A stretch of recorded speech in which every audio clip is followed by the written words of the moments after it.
Howdy, it's Jim Murato, and I'm putting up a little video that I recorded. This was actually back in September of 2015.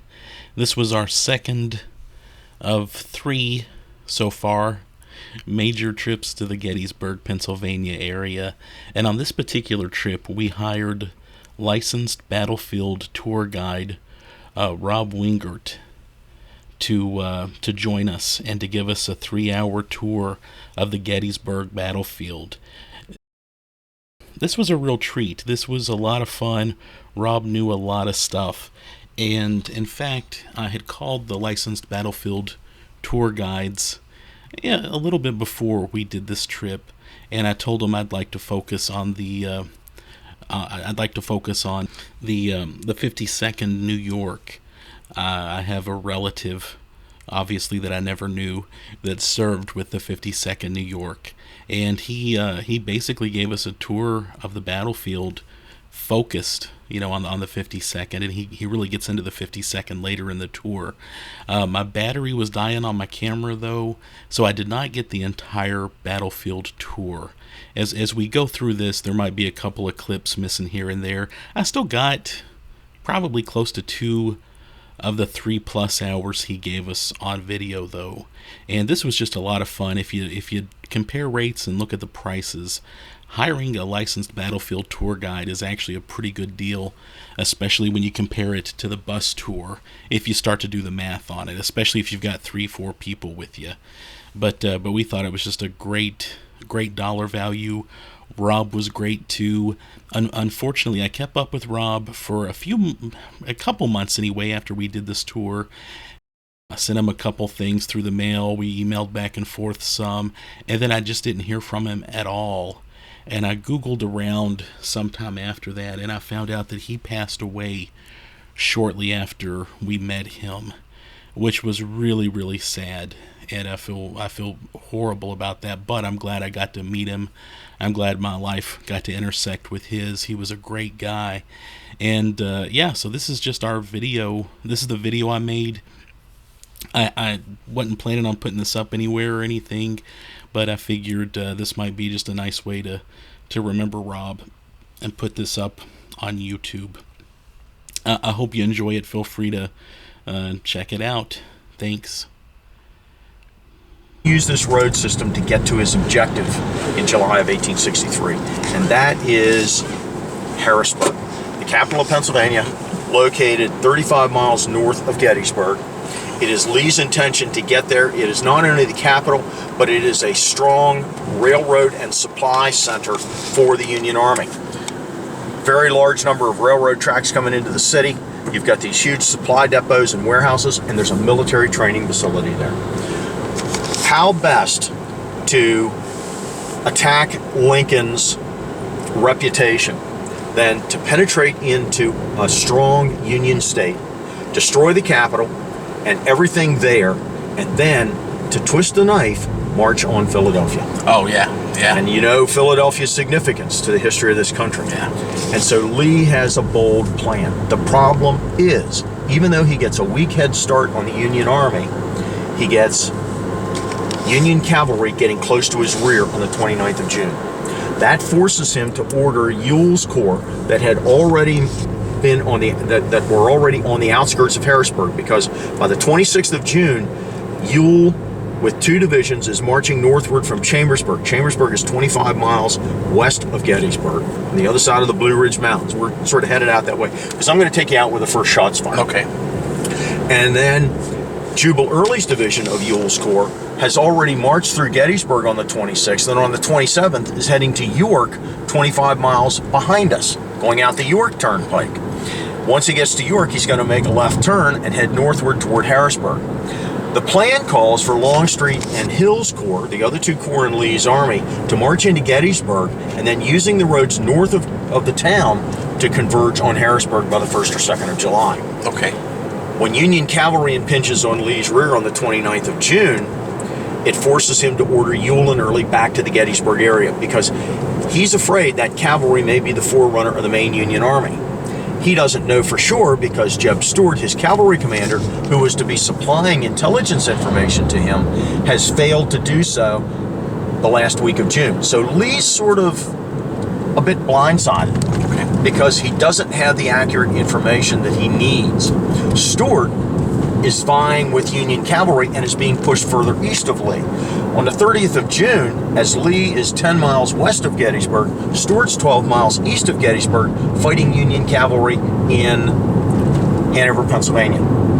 He'll narrowly miss being killed or captured, and he's going to move northward to Carlisle, 24 miles north of Gettysburg, believing Lee's army's up there. And on the 1st of July, he'll engage the Carlisle War Barracks, while Lee is now engaging Union cavalry here at Gettysburg.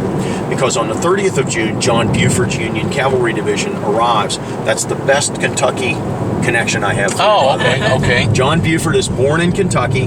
There are no Kentucky troops here, but he's born in Kentucky, later moving to Illinois. But he is offered a commission in the Confederate Army when the war starts because of his Kentucky allegiance. And Kentucky is a border state along with Missouri and Maryland. They will stay in the Union, but they will send troops to both the north and to the south. Yeah, all the great Kentuckians go to Illinois. What's up with that? When are you guys moving? So you'll call me in a few years and say, hey, we're now living in Illinois. I like Illinois, actually. Southern part. That's the land of Lincoln. Yes. Where can you go wrong? Yeah. So what's going to happen on the 30th of June? You got John Buford back here in Gettysburg.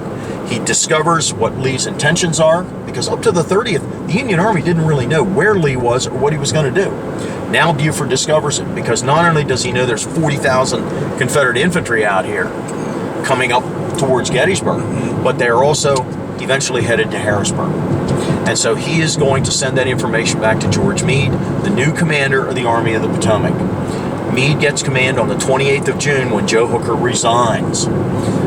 Lee now is fighting a Pennsylvanian by the name of George Meade. He's more conservative than Joe Hooker. Lee believes Meade is not going to make the mistakes Joe Hooker did, because he's going to be more cautious. He's going to be more, maybe, planning. He's going to try to see ahead a little bit. Hooker tended to be a little impulsive. And Lee had fought Hooker at Chancellorsville and defeated him. Routed part of the army off the field. So now what's going to happen is Lee is going to get contained coming up this road because of that Union cavalry. He wants to wait on the 1st of July until Ewell and Early get back to Gettysburg. But A.P. Hill, his 3rd Corps commander, thinks, that cavalry's just part-time militia. We're going to swipe them aside. So he starts to advance, and at 7:30 in the morning, Buford's advanced vedettes out here at the Whistler House along the Chambersburg Turnpike is going to get hit by the advancing elements of Henry Heath's division of Lee's army, A.P. Hill's. The Park Service just acquired this property a few years ago. It was purchased by a nonprofit and presented. This is the Whistler House right here, and there's the first shot marker. Oh, wow. I'm going to do a little bit of a turnaround here, sure, so you can get it straight on. Yeah. You got the camera, sweetie? And I never know. I always turn around here. So far, I haven't had anybody come out and yell at me, "Do not do that. That's private property." But it looks like a nice turnaround. Yeah. And I think it's created just for the Whistler House. It wouldn't be a bad idea right there, you know? I was reading about all these properties getting reacquired. That's very nice. I like hearing about that. Yeah. So that's the first shot marker. It was placed here by Lieutenant Marcellus Jones, Sergeant Schaefer, and an unknown veteran of the 8th Illinois. See, you need to move to Illinois. I need to have this connection. Because they fire the first shot. They come here in the 1880s. They have their own monument. They've already talked to Mr. Whistler. He's agreed to let them place it in the yard there.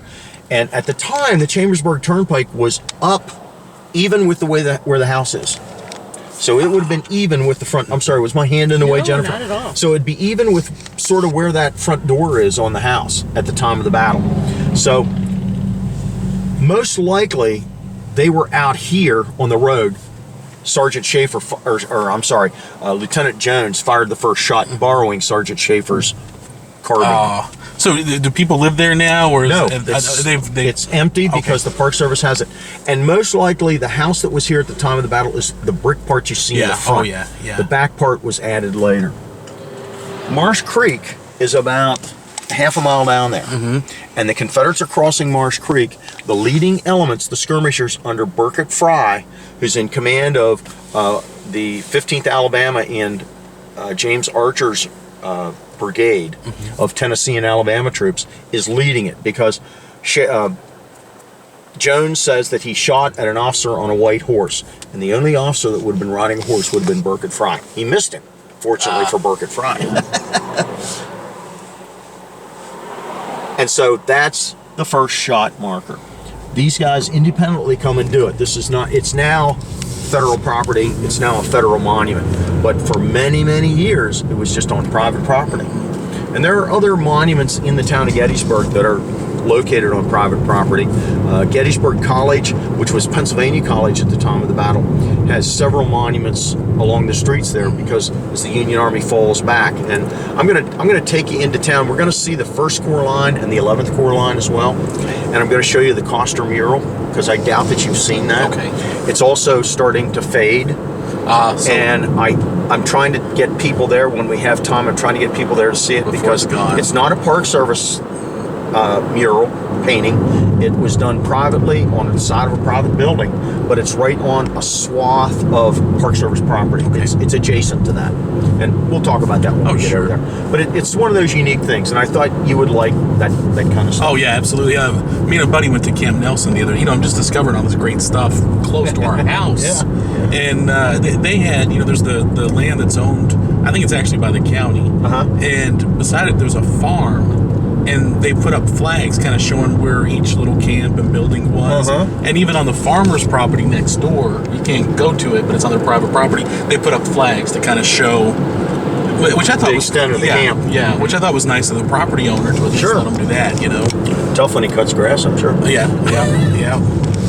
So what's going to happen now is, once that first shot's fired, Jones and his 3 other guys, they take off back here, and the Confederates are now starting to advance up the road.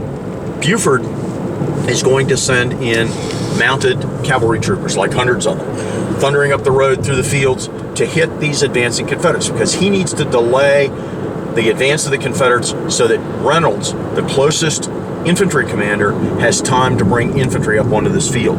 John Reynolds is in charge of the left wing of the Army of the Potomac. He is the 1st Corps commander of that wing, but he's also in charge of the whole wing, which includes not only his 1st Corps, but the 3rd Corps under Dan Sickles and the 11th Corps under Oliver Howard. He's got about 30,000 men from 5 to 11 miles south of Gettysburg, but they're not all going to arrive here in time on the first day. What Buford's delay is going to allow is Reynolds to bring up the 1st Division by 10 o'clock in the morning. Buford also has a battery of rifled guns that have a range of up to 3 miles. Those rifled guns are going to be firing down onto the Chambersburg Turnpike to try to get the Confederates off the turnpike, because Gettysburg is surrounded by farms. So over here to the right and left would be fields in production with crops waist high or higher, tree lines, streams, buildings, orchards, woodlots, all this kind of stuff that is going to act as natural delaying obstacles for the Confederates, giving Buford, again, delay time so that Reynolds could try to get up here on the field. By 9 o'clock, Buford is going to be dismounted on McPherson's Ridge, which is the next ridge line. Confederates now are going to be crossing Willoughby Run. And you can see it's all overgrown along this stream here to your right and left. That is an obstacle. And at the time, there had been heavy rains prior to the battle. Willoughby Run had flooded. And so it's muddy and marshy and yucky down there. The Confederates are going to have to get through that to get up here where Buford is located. Oh yeah, I've always visualized it as just being mud and rain and wet and miserable all the way around. In fact, there was a light rain early on the morning of the 1st. Now, this is John Reynolds on horse over here, and John Buford is the standing statue. And he's your Kentuckian. Ah. There's our boy. What's going to happen here is, this is McPherson's barn. There was a farmstead here owned by McPherson, who was the clerk of the Congress of the Pennsylvania. He was a congressional clerk, the chief clerk. So he leased this farm to a local tenant who was living here at the time of the battle. The barn will be used as one of the first field hospitals here at Gettysburg, primarily by Buford's men. Because what Buford's going to do, this is the ridge line, this is McPherson's Ridge, he's going to dismount his troopers. Every fourth man was a horse holder, so he reduces his force by 25%. And he only has about 3,500 guys. Those guys, or 3,000, I'm sorry. Those horse holders are going to be behind the ridge line here, behind where the barn is, holding horses, while the rest of the men are up here along the fence route.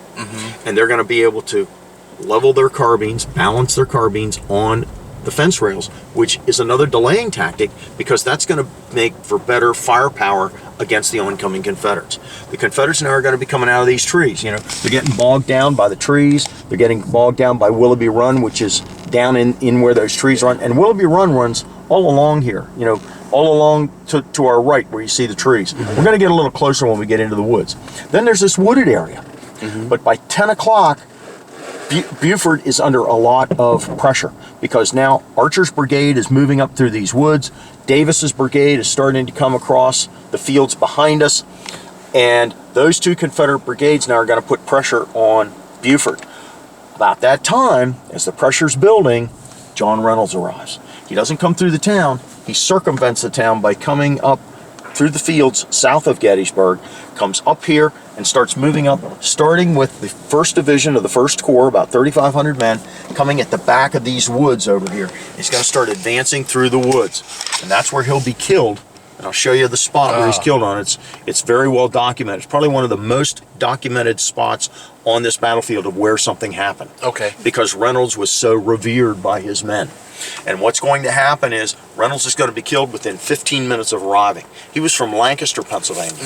And he was the rising star in the Union Army. In fact, he had been offered command of the Army of the Potomac by Abraham Lincoln the previous February of '63, when Hooker came on and Lincoln wasn't sure whether Hooker was going to work out. So he wanted to have a backup. Reynolds decided he would be interested, but is Washington going to be involved in what I do on the field? And Mr. Lincoln said, well, absolutely, I need to be involved in what's happening. I'm the commander-in-chief. And John Reynolds says, well, then I'm not interested. Because he saw there were times that Lincoln got involved that it interfered with what was happening on the field, and the Union Army wasn't successful. And there was always this overriding thing with the Army of the Potomac: you must protect Washington. So that sort of limits you. It's like putting an army on a leash. You know, you can only go so far, and then the leash is going to, you know, just like on a dog. Like one of those things that the reels you carry, and the dog gets so far out, and then pretty soon it's, you know? Well, it's the same kind of a concept. And Reynolds didn't want any part of that. So Lincoln said, well, is there anybody you'd recommend? And Reynolds said, yes, George Meade. That's how Meade, when Hooker resigns in the middle of this campaign, Hooker resigns just prior to the Battle of Gettysburg on the 28th of June. And that's when George Meade is given the nod. In fact, initially, on the morning of the 28th, it's about 3 o'clock in the morning, Meade is asleep in his tent. There's a knocking on the tent pole. Officer from Washington to see you, General. He thinks he's under arrest because that's what the Army of the Potomac was about at that time. You could be the best guy. Next thing you know, you're headed to Washington for some kind of an investigation. And the officer finally convinced him, no, General, you are now in command of the Army. And I'm sure, you know, it relieved a burden, but imagine, you are now responsible to get this army opposite Robert E. Lee and destroy his army. And they don't know where he is. Because the commanders, and even in Washington, weren't listening to the intelligence that was being gathered. There was the intelligence officer was a guy by the name of Sharp, assigned to the Army of the Potomac. He had civilian intelligence gatherers all up and down the valley of the Blue Ridge Mountains where Lee is moving. These guys and women are sitting along the route watching Lee's army go, writing down Pickett's division, how many men. They just brought in 20 guns. You know, they're writing all this information down, telegraphing it to Harrisburg, who in turn telegraphs it to Washington, who in turn telegraphs it to the Army commander. And they don't want to believe it because it's civilians giving the information. It's not military. And there's a big no-no with that. So now Reynolds is coming onto the field. He's killed within a few minutes of his arrival. And Now, Meredith's brigade, sometimes referred to as the Iron Brigade, is advancing against Archer's Tennesseans. Cutler and Stone's brigades are going to come up here eventually as Meredith is moving in, and they're going to start dealing with Davis's Mississippi Brigade. Henry Heath, in charge of these brigades, makes a big mistake. He only sends Archer and Davis in. He retains 3 of his other brigades and doesn't send them in again until 2 o'clock in the afternoon. And that delay is going to allow the Union Army to deal with Archer and Davis, get them out of the way, and then expand this defensive line southward and northward along this ridge. Okay. And then it's not good to delay. Oh, yes. Well, and you mentioned Reynolds. Yep. I was reading, is it Fossero, the guy that wrote the book about the photos? Frosinito, yeah. Yeah. I just read a couple of his books about where he mentions Reynolds and that spot and trying to trace it. Yeah. He is the foremost authority on 19th century photography. I was at an antique shop the other day, and this guy said, before you go to Gettysburg, read this book. And I picked up that bigger book. It was really something. Have you met him? Have you dealt with Frosinito? him? Yeah. Oh, yeah. He lives here locally. Mm-hmm. I haven't seen him around in a while, but in his earlier days, back in the 70s and 80s, I'd see him on the street all the time. Oh, yeah. The book came Bill, out in the late 60s or something. Yeah. This is the Iron Brigade position. We just passed the two of the 3 Wisconsin monuments, the 2nd and 7th. 24th Michigan coming up here on your left. They were known as the Black Hats because they wore a distinctive black hat, which was actually the Hardy hat, which was the official headgear for the United States Army in 1860. Oh. What these guys do, it had a high crown on it, and they flipped up the left side, put a plume in it. What they did is they crushed the crown down, because when you're fighting through this kind of terrain, you're going to get knocked off by a tree limb or something. So they crush it down. It looks more like a fedora on this guy. There, once we get, they need to cut that limb off of there, but now you can see it a little bit more clearly. Yeah, it looks more like a fedora than it does the Hardee hat. And these guys are going to move down through here. They're coming up against Archer's brigade. Eventually, Archer is going to be driven down by noontime to the bottom. And as they're crossing Willoughby Run, they're getting bogged down in the water and the mud. Archer's going to be captured. About 100 or so of his men are going to be captured. And then the Iron Brigade's going to come back up to about sort of where their monuments are located at noontime. And that's when they're going to wait for the next 2 hours, because Heath waits to send in anybody else. At 2 o'clock, Johnston Pettigrew's North Carolinians, along with Perrin's South Carolinians coming down in that area, and Brockenbrough's Virginians coming back behind us, are going to start sweeping through here. This is primarily where Pettigrew is going to come through. This is where one of the very few Confederate regimentals is located, the 26th North Carolina. The 26th comes in with the largest regiment in Lee's army. In fact, in either army, 850 men. A regiment at the beginning of the war was 1,000 men, 10 companies, 100 men in each company. By Gettysburg, most of these regiments have been reduced to 250 to 400 men. And as a result, and fortunately it's for both sides. It's not one or the other. Both sides have suffered this. So the regiments are smaller. 5 regiments make up a brigade. So a brigade at the beginning of the war was 5,000 men. By Gettysburg, you're looking at 1,000 to 2,000 men. Divisions are 3 brigades, 2, sometimes 3 brigades. Occasionally it's 4 brigades. But the divisions are now smaller, because they would have been like 15,000, 20,000 men. That's a sizable group. Oh, yeah. And then 2, 3 divisions would make up a corps. And the corps would just be immense. But here at Gettysburg, everything's been reduced. This regiment goes out and recruits before the campaign starts, and they bring in 850 guys. In the afternoon, when they advance against this position, they are under the command of their colonel, Henry Burgwin, 21 years old. They are going to charge up from the other side of Willoughby Run, up this slope, and they're going to get into fighting with the Iron Brigade. There's going to be a lot of back and forth, but they're going to be pushing on the Iron Brigade. In an hour's time, the 26th North Carolina loses 500 men. Killed, wounded, missing, or captured, including their colonel. They also go through 15 color bearers. They no sooner get started than their first color bearer gets hit and goes down dead. Henry Burgwin will become the 14th color bearer, because he grabs the colors as the sergeant that was grabbing them was killed. Burgoyne grabs the colors and he's shot immediately through both lungs, exiting out his side. It twirls him around, wrapping the flag around him, and he falls to the ground. 2 hours later, he's dead. His lieutenant colonel picks up the flag, turns to rally his men forward, and is shot through the back of the head, out his mouth. And amazingly, he survives.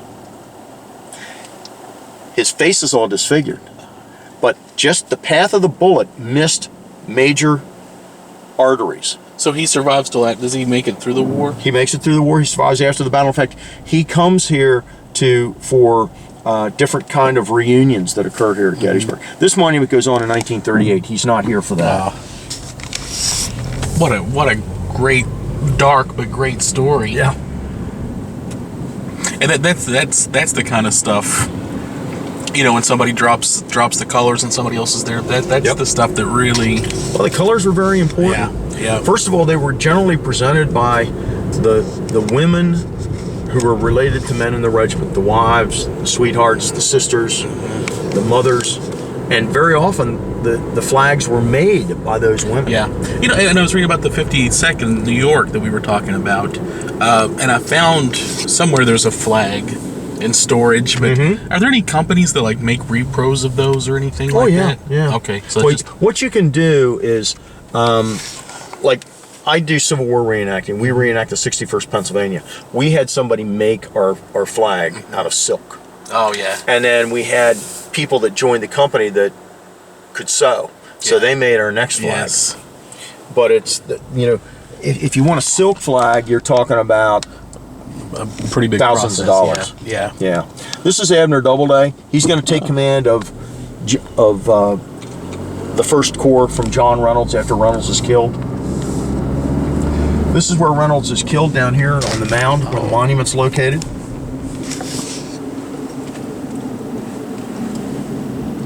And now, with more Union troops coming onto the field, Archer has been driven off by noontime. Around that same time that the Union is driving Archer through the woods, around 11 o'clock, Rufus Dawes and the 6th Wisconsin come barreling down from the Seminary. This is the Seminary over here on your right. You can see the Croft House there with the black shutters and the white shutters. Yeah. Black shutters on top, white shutters on the bottom. Strange combination. But he was a professor at the seminary. That house was there at the time of the battle. So is the two-story white house that you see with the reddish colored right along the road. Yeah. That house was there at the time of the battle as well. We just passed the 8th Illinois Monument, by the way. You probably got that in your camera shot. Dawes comes down here because Davis has slammed the right flank of Cutler's brigade. Dawes comes down here, gets along this first fence here that you see, and these fences are not the original fences, but they're on the original fence lines. He gets along that fence, pours several volleys into Davis, then he crosses the road and gets along the worm fence on the other side of the road, pours more volleys into it. By that time, Davis is getting driven into what we call the unfinished railroad cut, which is this hump in the road that we see ahead of us. Dawes, now seeing Davis getting down into that cut, decides he's going to make a bayonet charge. He charges. Oh, I'm sorry. No, you're fine. You're fine. He charges across this field, and the 14th Brooklyn, as well as the 95th New York, charge across here and down here to the left. This long line of 3 regiments, and they envelop this position, wrapping around it. And you can see how deep and long this railroad cut is. Yes. Oh, yeah. And at the time, there were no tracks in it. So it looked like a pretty nice defensive position from Davis, I'm sure. But once he gets enveloped, he's driven out of this position. He drives over here to our left through where you see the cornfield, driving back towards the wood line, and he loses about 225 Mississippians in this unfinished railroad cut. And this is, we're still in the first few hours, right? Yep. Yeah. This is 11, 12 o'clock. Now, with Davis gone and Archer driven out, and Heath not sending anybody else in for the next 2 hours, the Union Army can now extend along this ridge line and back into the wooded area along that ridge. That area is called Oak Ridge over there. It's an extension of Seminary Ridge. Okay. you're going to have Wadsworth's division in here. You're going to have Robinson's division over there. And now the whole First Corps is now on the field. By 12 o'clock, there's going to be a lull in the fighting. More Union and Confederate troops now are going to come onto the field. Oliver Howard in the 11th Corps is going to come onto the field. As he approaches Gettysburg, he sends General von Steinwehr's division. And the 11th Corps is primarily German immigrants as well. So General von Steinwehr is going to be placed on Cemetery Hill, and he's going to entrench the hill during the afternoon of the 1st to create a fallback defensive position. Howard does that because it was Howard's corps that got slammed by Jackson at Chancellorsville 2 months earlier. When they routed the Union Army, and they became known as Howard's Cowards or the Flying Dutchmen. You know, the Pennsylvania Dutch aren't really Dutch, they're Germans. Because it's Deutsch, not Dutch. Yes. Yeah. And I've always thought of this too as like there's a little kind of conflict going on, and all of a sudden everybody's getting their buddies to join in. Like it very quickly escalates into massive chaos, and of course you have the armies busy in Mississippi at the same time too. And so what we have now, these are primarily cavalry regimentals along here, and that's because this is where Devon's brigade was located before the battle gets underway. He was one of the divisions in Buford's, one of the brigades in Buford's division. The other brigade was Gamble. Gamble's going to be the guy that dismounts and is along McPherson's Ridge. So only about half of Buford's men are dismounted and fighting against Confederates. Devon is pretty much out here north and northeast of Gettysburg, watching for Confederates coming in from the north. And as Howard's coming through Gettysburg, because he's going to place 2 of his divisions out in front of north of the town of Gettysburg, forming a thin defensive line, Ewell's 2 divisions come down from Harrisburg. They're going to march 35 miles in 2 days, and they're going to go into position. Rhodes' division right up here. This is the Peace Light Memorial up here on the hill with the flame burning, dedicated in 1938 on the 75th anniversary of the Battle of Gettysburg. The Peace Light the dedication will be attended by over 2,000 Union and Confederate veterans. Average age was 90 years old. And Roosevelt will light the torch. Of course, in 1938, things are really heating up in Europe. By 1939, Hitler's going to start World War II in September with the invasion of Poland. And Roosevelt wants to draw the nation together. So part of the reason for this dedication, for this monument, is the final reunification of the North and the South. This is Private George Ferree on his horse here. He will pose after the war on his horse in his uniform for the sculptor who does this sculpture. And it is a life-size rendition of Private Ferree and his horse. Oh, wow. Looks small, doesn't it? Yeah, I was thinking that, but it's always hard to judge. Well, have you guys ever gone into a museum and seen the uniforms from these guys? Oh, yeah. The uniforms are very small. Yeah. Well, and the thing I always think, too, is they didn't eat quite as well as we do these days, you know? And these guys were hard and sinewy and muscular, you know? Yeah. They were marching. I mean, the infantry was generally marching 12 to 15 miles a day. And for the Union Army, they were doing 25 to 30 miles a day coming into this campaign. And the cavalry was doing 40 miles a day. Of course, it wasn't all riding. You would gallop for a while, you'd canter for a while, you'd walk for a while, you'd trot for a while, you'd get off and walk your horse for a while. Rhodes is going to come up onto here, and he's going to see all the fighting going on down to your right at McPherson's barn. And he is going to come up with the idea that he can do an end run around those Union troops down there, because he is unaware. If you look up here to your front right, you see the monuments along that road there. He's unaware that division is over there. That's Robinson's division over there. There's probably about 2,000 men over there at the time. And so he sends 2 of his brigades. First, O'Neill's Alabama Brigade, coming down along just below the lip of the hill here, down close to the McLean farm, which you see down here straight ahead of us. That farm was here at the time of the battle. The red barn there? The red barn and the White House, Okay. yes. And they're going to come down this side of the barn and house in their attempt to do this end run. They run into the Union troops over there. There's going to be some fighting. The Union troops are going to drive O'Neill back, but he doesn't bother to tell anybody. And so as he comes back, Iverson's brigade starts moving down through here. Iverson's North Carolinians are going to get within 80 yards of that line. The Union troops down there have been hiding behind a stone wall, watching Iverson starting to move towards them. And they rise up and pour several volleys into Iverson's men and then advance charging bayonets. They are going to kill, wound, and capture almost 500 of Iverson's brigade. He loses almost 50% of his brigade, probably in about a 20-minute time period. The remnants are coming back, and as they're falling back, Ramseur's brigade starts moving in, along with part of Junius Daniel's North Carolinians that have been marching through the field over here to the right a little bit more. They start diverting their left flank of their brigade over this direction, and now these guys come under a lot of fire. Probably by 2 o'clock, these guys are pretty well involved.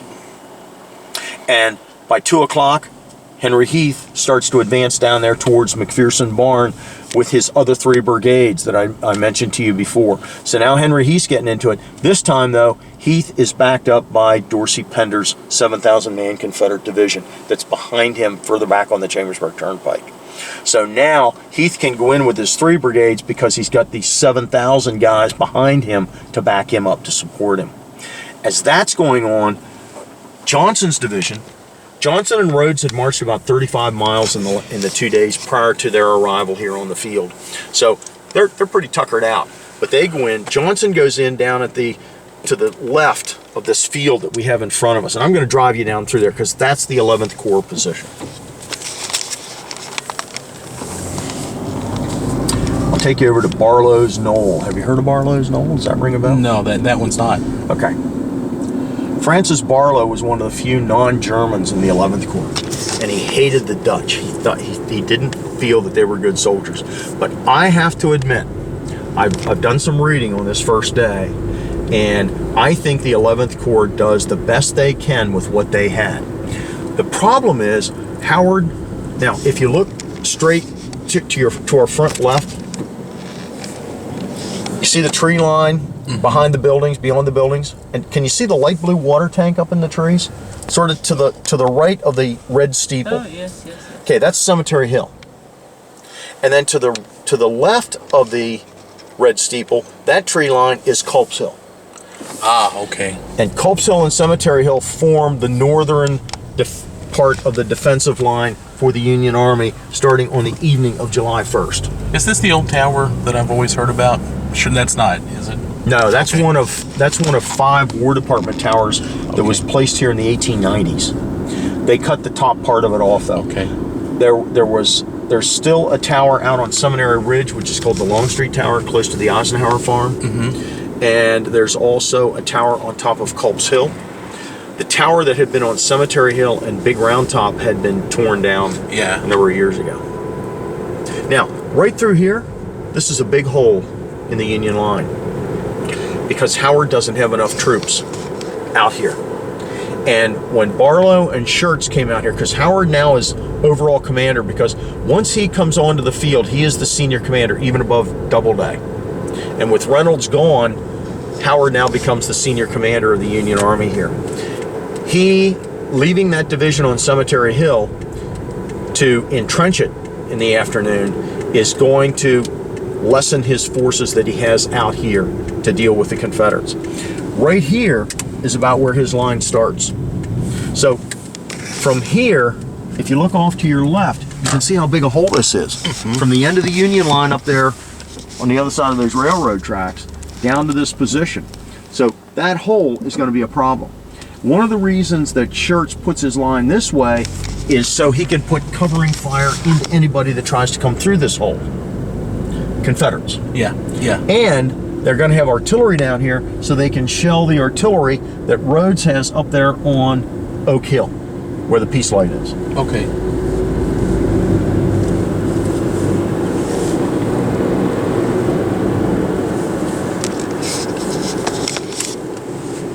This is General Schimmelfennig's brigade in here. He's going to eventually be on the run, and he's going to hide out in Gettysburg behind a pigsty. This is Dildger's battery. They were an Ohio battery. He has 6 of these 12-pounder smoothbores. These guns have a range of up to a mile. They're actually bronze guns beneath that green patina, and they would have been a shiny bronze at the time of the battle. By the way, all of the guns you see on the battlefield today, the barrels are authentic to the Civil War. The carriages, however, are cast iron reproductions that replaced the original carriages around 1900. These were part of 400 guns that were brought here by the War Department in the 1880s to represent Union and Confederate batteries on the battlefield. So the barrels actually were here or were used in the Civil War? They were used in the Civil War. Okay. We can't guarantee they were here at Gettysburg. Sure. And if you look, you can, when you get close to one of the barrels, you can very often see the date that it was manufactured on the end of the barrel. Yeah. And we have guns here that are 1864, but we've got some guns that are 1862 and 1863 that conceivably could have been used here. Yeah, oh yeah. I don't know if you can see markings on the end of that barrel or not.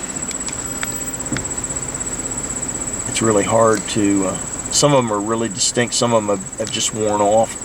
I think over the years, people standing here and rubbing the ends of the barrels, it's rubbing them down. Let's see what this one looks like up here.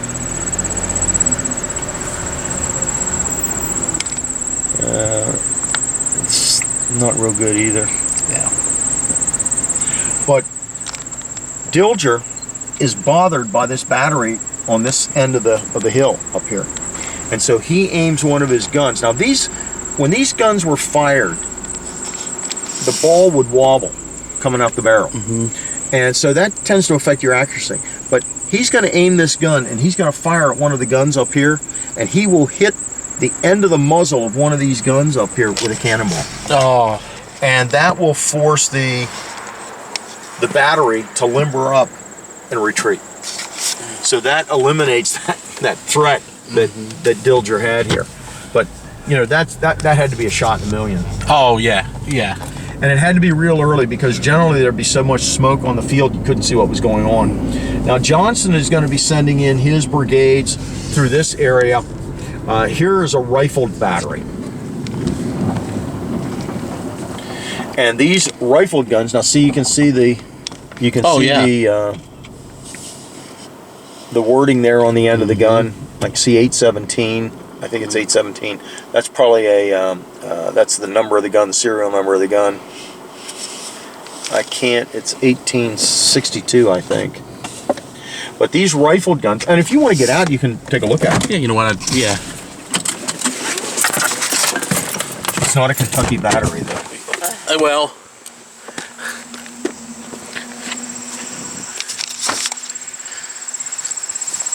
Yeah, 1862. You want to get out, Jennifer? Stretch your legs a little bit there. You mentioned Ohio batteries. I'm originally from Ohio. Oh, okay. Well, there we go. Yeah. Dildger's. Yeah. But these guns fired a conical-shaped shell as opposed to a cannonball. And these had a range of up to 3 miles.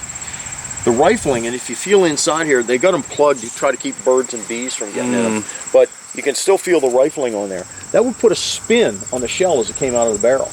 And that spinning action was just like when you throw a football. It allows for greater distance and a straighter shot. And so you could have up to 3 miles with these. They fired an exploding shell so that when it hit on contact, it would explode. There was a percussion fuse that was sort of spring operated, and when the shell hit, that activated the fuse, but it didn't always work.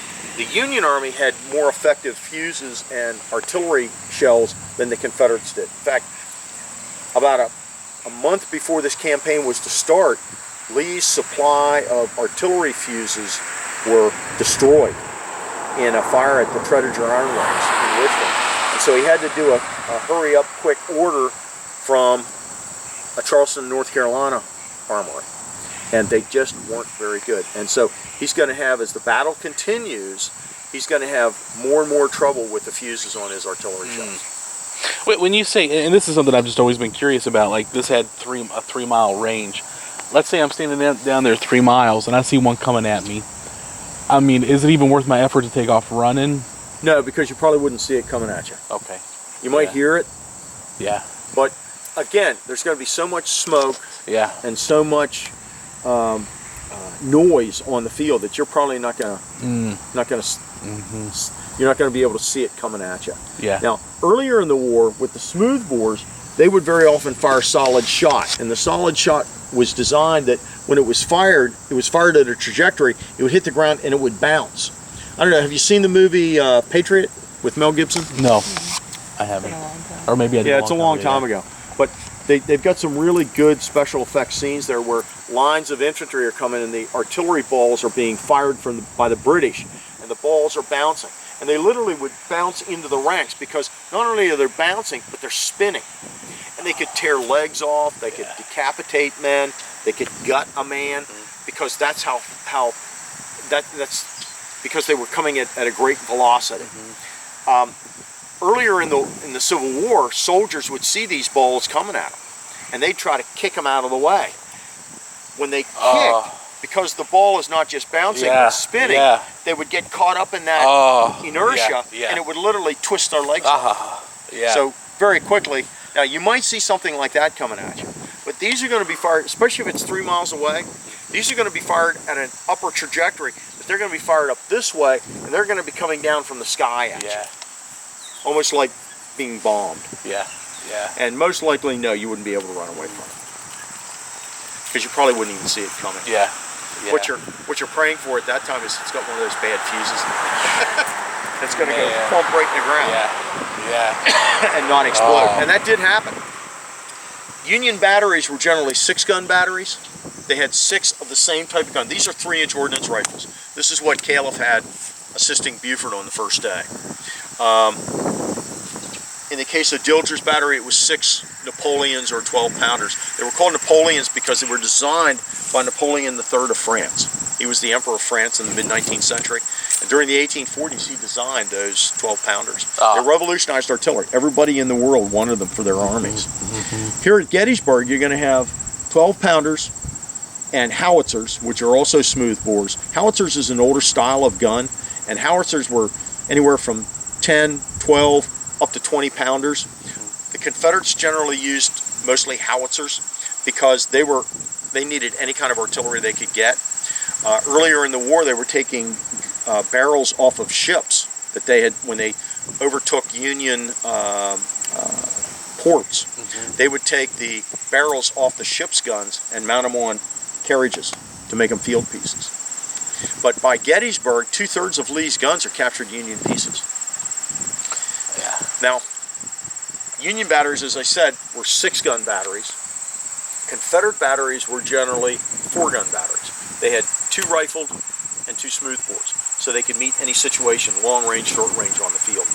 The other thing about the smoothbores were that they fired canister, which was a tin can loaded with 26 to 30 iron balls about that big around. And they were very effective. When you had masses of infantry coming at you, 400 yards out, you could start firing canister. These guns weren't good with canister. They would generally fire grape, which was more conducive to rifled guns. But the canister from smoothbores was very effective at close range.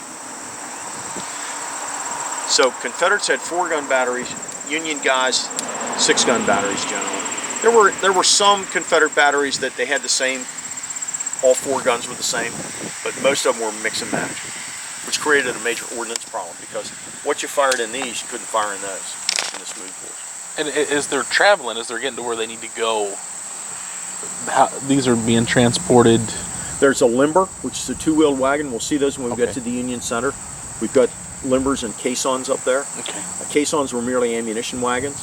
The limber had an ammunition box in the back called a limber chest. It looks like a seat for the drivers. But the driving of the limber was actually done by men on the horses. And generally the limbers were pulled by 6-horse teams. A lot of times in the Confederacy there were only 4-horse teams because they did not have an overabundance of horse flesh. Union batteries were generally 6-horse teams. So the limber would pull the gun from place to place, just like if you tow a trailer on the back of your car.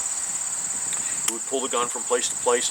It would set the gun up, and then the limber would be detached. In the case of this, the limber would be maybe back there about where the those benches are. Okay. Because they didn't want it too close to the gun, because it's got an ammunition box. And it was a 9-man gun crew. Every man had a certain job to do. But as the crews became casualties, men would step up because they could do everybody else's job too. We have instances that as few as 2 men are loading, aiming, and firing guns here at Gettysburg. These are all muzzle loaders. You would load from the front, ramming the charges down. There was a friction primer that went into the vent hole back here. That it was a copper tube about this long with a little key on the top, sort of like this.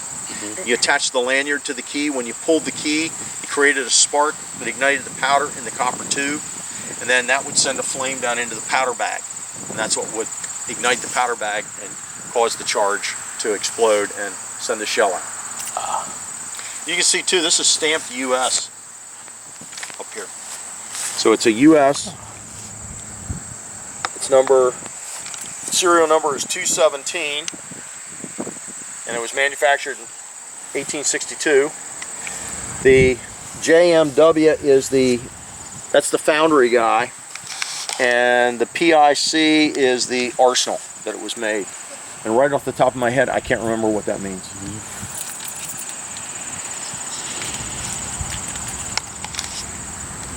It might be Pittsburgh Iron Company. Okay. Okay. That makes sense. Yeah. Yeah. And I don't know what this one might have down here.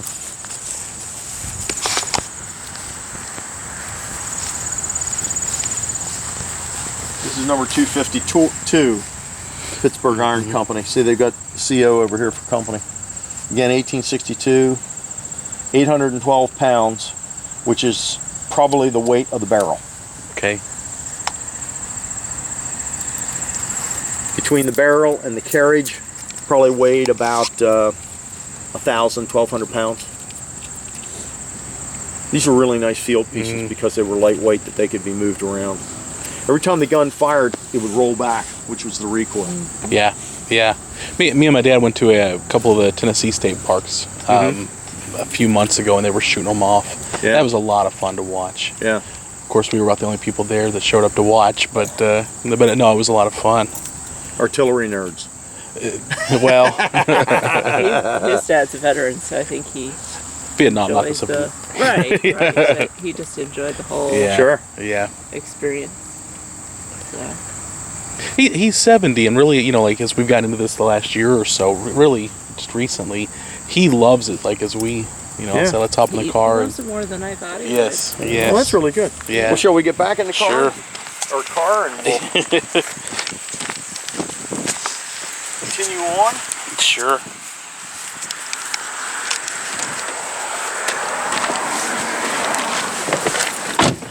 We went to the Nathan Forest State Park, and I asked the lady running it, I said, have the PC police tried to make you all change your name yet? And she said, well, they'll do it over my dead body. And I'm like, what do you mean by that? And she goes, well, I'm related to him. And I'm like, well, how closely related are you? And she goes, before I got married, my last name was Forrest. Oh, that is pretty close. Yeah. My wife's from Virginia. She contends she's fourth cousin to Robert E. Lee. Oh, really? Can she prove it, or is she just... Her sister evidently has the documentation. I don't trust her sister. She lies about everything else. Now, are you from this area? I'm originally from Chambersburg, which is on the other side of the mountain. Okay. My mother was from Gettysburg, so we came to Gettysburg a lot. This is the Carlisle Road. This is going to be one of the roads that Ewell's men are going to come in from Harrisburg on. And now we're coming out here to Barlow's Knoll. Francis Barlow's division was out here. Barlow sort of insisted on coming out here, and this was a mistake because he comes out here to take advantage of this little hill. He has extended the 11th Corps line so much so that it's too thin to cover the ground they need to, and to get on to the flank of the 11th Corps, or I'm sorry, the 1st Corps up there on the ridgeline. And that's going to create the problem. Barlow is going to be severely wounded as John Brown Gordon's men come through this area here. And, initially it looks like, hey, this is a really good position because it's high ground. The problem is this is also the end of the Union line. And this is Francis Barlow here on the monument. He was from New York.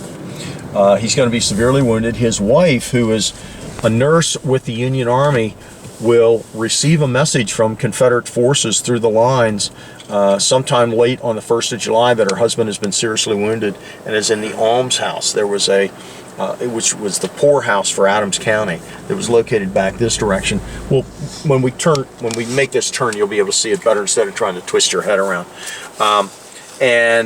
She is permitted to come through the lines on the 2nd of July and will take care of her husband, which is probably why he lives. He survives.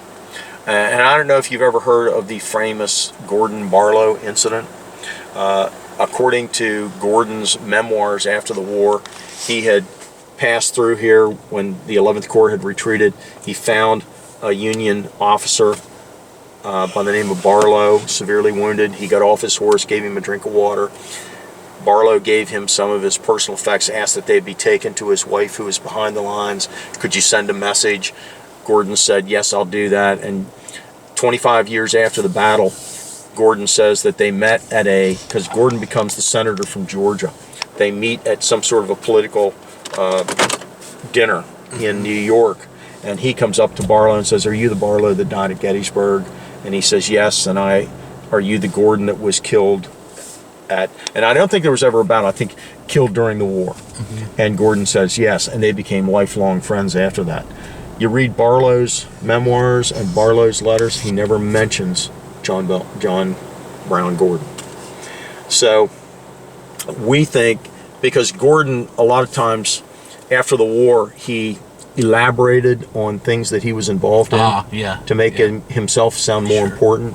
And of course, he became a politician after the war, so that all fits. You know how that fits. Yes. So, but that's connected to the Battle of Gettysburg, and it's more myth than truth. But Barlow is in fact seriously wounded. If it wasn't for his wife's efforts, he would not have survived. Barlow was another one of these rising stars in the Union Army. Non-West Point, he was a lawyer, and he just sort of adapts to it, and he'll come back. After he recovers from his injuries here at Gettysburg, he'll come back and he'll be involved in the 1864 and 1865 campaigns. But this is called Barlow's Knoll, and it's named for Francis Barlow. But Barlow jeopardizes the Union position by coming out this far, because at 3 o'clock in the afternoon, Jubal Early comes in through these woods over here. In fact, Gordon is part of Gordon is part of Early's division. And Early's going to come in from here. Gordon's going to come in here. One of the reasons Barlow thought this was a good position is that tree line, there's Rock Creek down in there. And Rock Creek, in and of itself, isn't that big of a body of water, but because of the way it cuts through that area, there are really high, rugged sides on it. Mm-hmm. And so Barlow figured that if the Confederates came through there, they were going to get marred down in the terrain. And that was going to allow him to more effectively deal with the Confederates down there. This is going to get swept over by Early's men, and these guys are going to be driven back this way and back that way.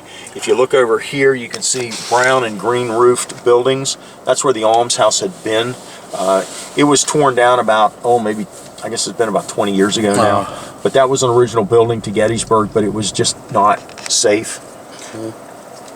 Bayard Wilkinson's battery is located here. Bayard Wilkinson was a young lieutenant in charge of this battery of guns. He's going to be severely wounded here. He'll be taken back to the almshouse. He cuts his own leg off with his penknife because everybody else is so busy. In fact, they said that Bayard Wilkinson was actually going around from wounded man to wounded, crawling around on the floor of the almshouse, bringing water to other wounded men. And he reached a point that he wasn't getting. Now, by this time, his leg probably just hanging by skin and tendons. So he takes his penknife and he cuts his leg off, but he bleeds to death. I can't even imagine. When I go to the dentist, I have to have the gas. Mm-hmm. Like, I can't imagine these guys. Yep. This is the almshouse cemetery. There are some Union soldiers buried in that cemetery. I have a relative buried in there. She was about 3 or 4 years old when the Confederates came, and she always related a story. Her name was Sally Felix.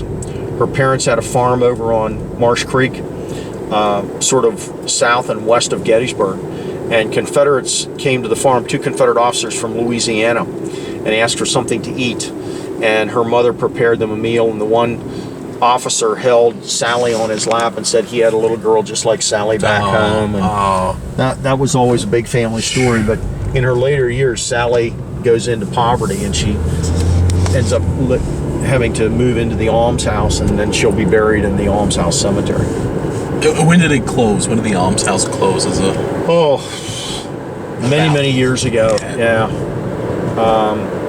It was some sort of a county home. It was being used as a county home, and then it was just getting too bad and out of repair, and it just needed to be torn down. Now it's the Adams County Agricultural Center, or the location of the almshouse, where the almshouse was, is the Adams County Agricultural Center.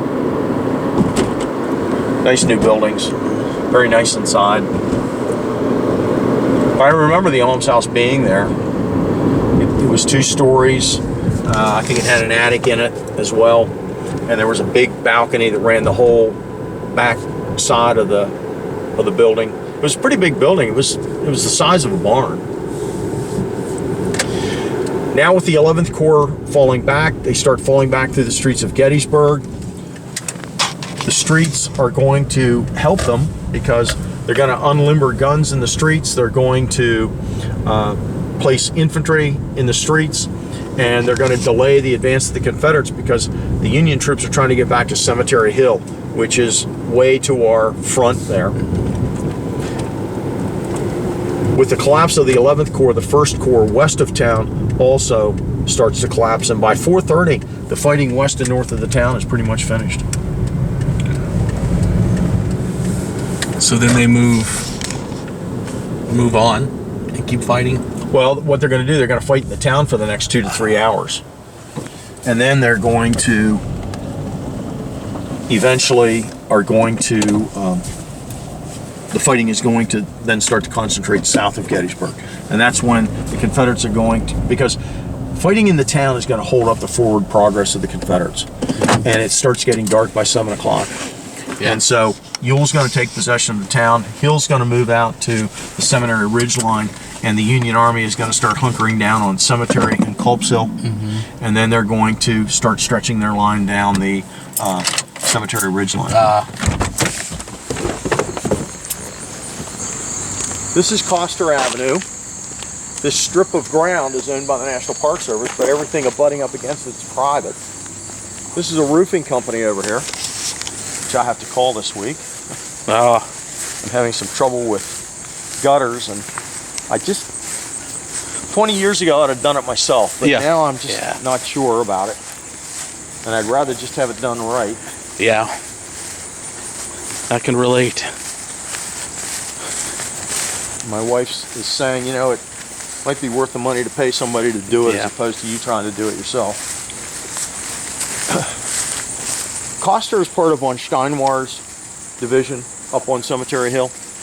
And when the Union Army starts to fall back, this was all pretty much open, by the way. There were very few houses out in here.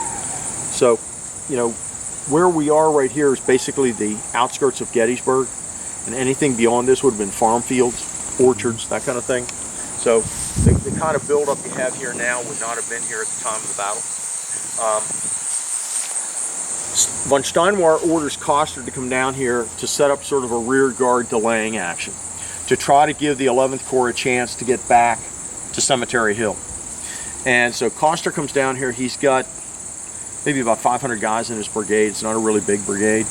And he's going to form a line basically this way, sort of along this fashion, this way and this way.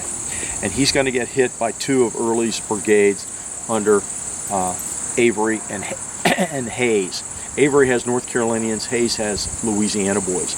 And they're going to come in here and they're going to hit Koster, which is along a road where the brickyard is. And that's what these brick buildings are, with the chimneys are in the backyard. They're the brick ovens. And the houses and buildings here are warehouses, and the buildings where the owner and the workers live. In fact, Well, we can't see it real clearly here, but you can. If you look up here, you can see the white trimmed, or the blue trimmed house, the white siding here. The next house over is the original house, one of the brickyard houses that was here at the time. This was Kuhn's Brickyard, Kuhns. And this is the mural that was done in the 1980s and then refurbished in 2000. When it was first done, they had plexiglass over it. And that started to weather it away. So when they redid it, they decided not to put the plexiglass on it, believing that that was part of the problem. But now you can see the weather is really starting to take a toll. I have seen major changes in this painting just over the last year. It looks like the North Carolinians are really starting to fade over here on the right. Louisiana boys still look halfway decent. And the Union line is starting to get rugged in the middle there. But this is the Koster Mural. It is not Park Service, it is private. It was placed here by Michael Dunkelman. He made arrangements with the Goldsmith Roofing to use the back of the building. And Dunkelman can trace his ancestry to the 154th New York, which was part of Koster's Brigade. And that was one of the reasons that he wanted to do the painting to honor his ancestry. Well, I mean, it's painted on wood, right? Yeah. I think it's plywood. Oh, bless you. So it's not like an official canvas. Yeah. And I'm sure the plywood is retaining moisture as well, and that's eating it away. So I don't know what the final... Bless you. Bless you. I don't know what the final story will be on the Koster mural. It's hard to say. I don't know if there's going to be an effort to revitalize it and try to preserve it, or if it's just going to be left to eventually just deteriorate and fall off the wall. It's sort of a shame. Yeah. And the artwork is not the best, but it's not the worst either. No, it's still very nice. It's still something worthy of preservation. But you can see, I mean, here in the middle, the Union line is really starting to fade. Yeah. Now, the 154th New York has another story, a battle story. It's the story of Amos Humiston. He was a sergeant in the 154th. He is going to be involved here. Koster's going to come in. Amos is part of that. Eventually, and it's not going to take long, their line is going to get broken because there are overwhelming numbers of Confederates coming at them. And now, they were the rear guard trying to allow the 11th Corps to get back. Now they're hustling to get back. Amos Humiston is going to be killed on the way back. And after the battle, probably around the 5th or 6th of July, there's a Presbyterian minister that's going through the streets. They're looking for wounded and dead. And he finds this soldier leaning against a tree about 2 blocks up from where we are here. It's where the present-day fire company is located, in fact. And he's got his head down and his hands out, and there's a picture of 3 children. Yeah, I know this story. You know the story? Yes. Well, that was Amos Humiston. Yeah. And the Presbyterian minister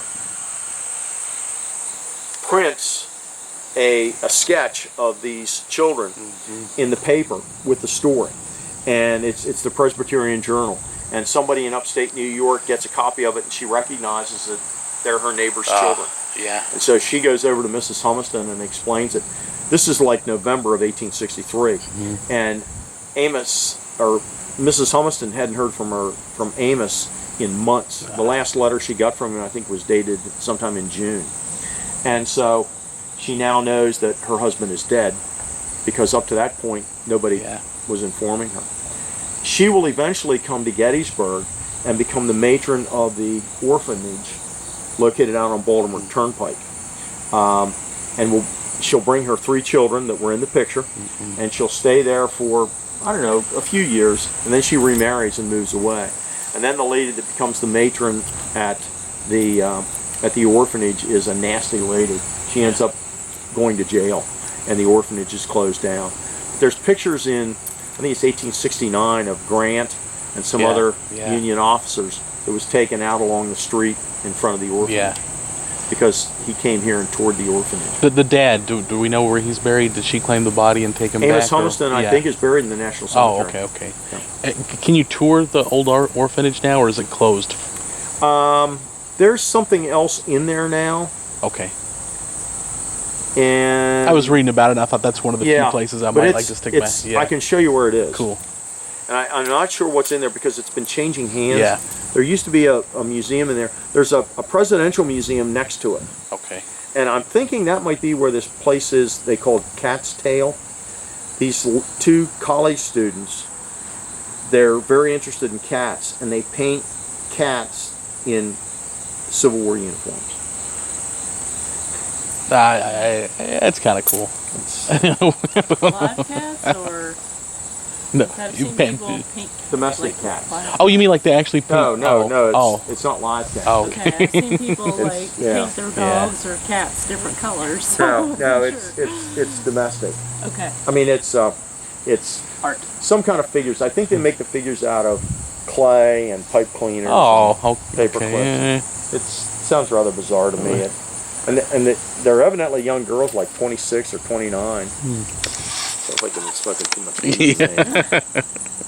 I'm glad you showed this to us because this is the kind of stuff I really appreciate, Yeah. and I didn't know anything about it. So this is. And that's what the story is. This is the fighting in the Barkyard. And again, it's one of those areas that, coming to Gettysburg, not too many people get back there. Yeah. Yeah.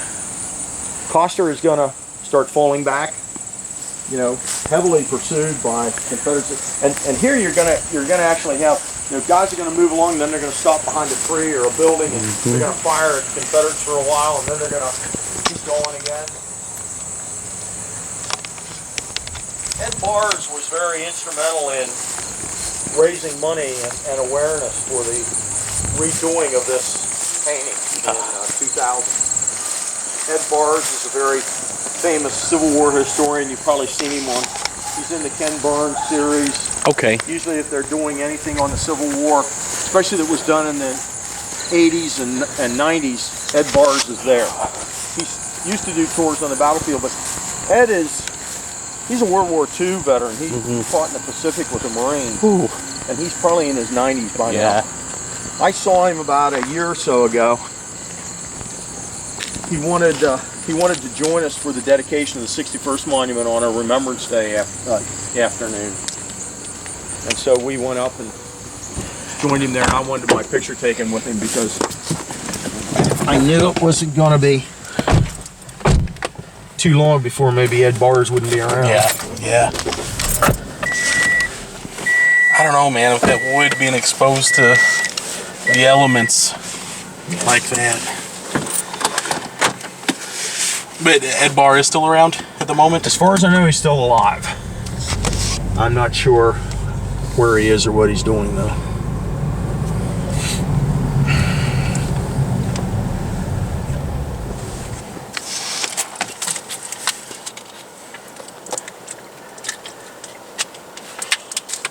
And Stratton Street was one of the streets that was here at the time of the battle. All right, that house is the red brick one, not the white one, but the next one, the red brick.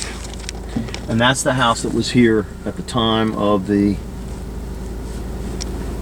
battle. I'm pretty sure that's it. But you know what? It might be that other red. No, it's that one.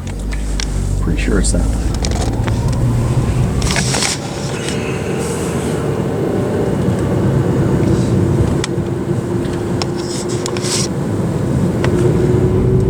Coming into the Gettysburg College area. This was Pennsylvania College at the time of the battle. There were 3 buildings here. After the war, it became Gettysburg College.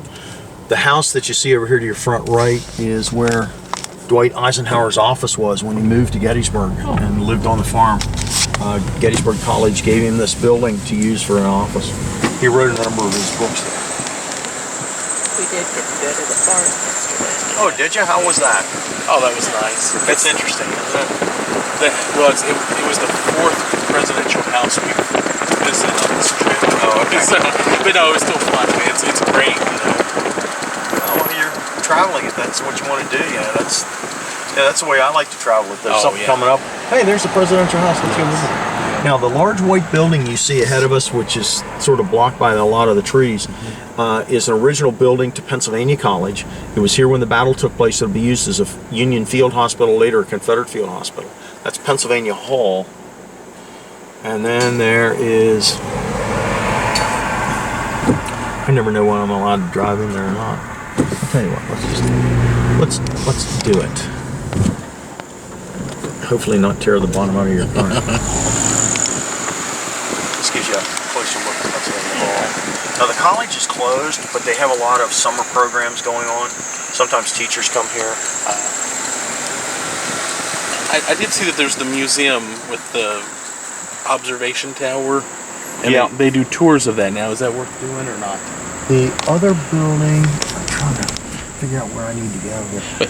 Okay, you see the White House over here? Uh-huh. That is called the White House, and that dates back to the time of the battle as well. I'm going to just turn around here, Sure. because I'm not sure that they want us driving over the campus. But that gets you in here to see that. Pretty building. And my mother went here. Oh.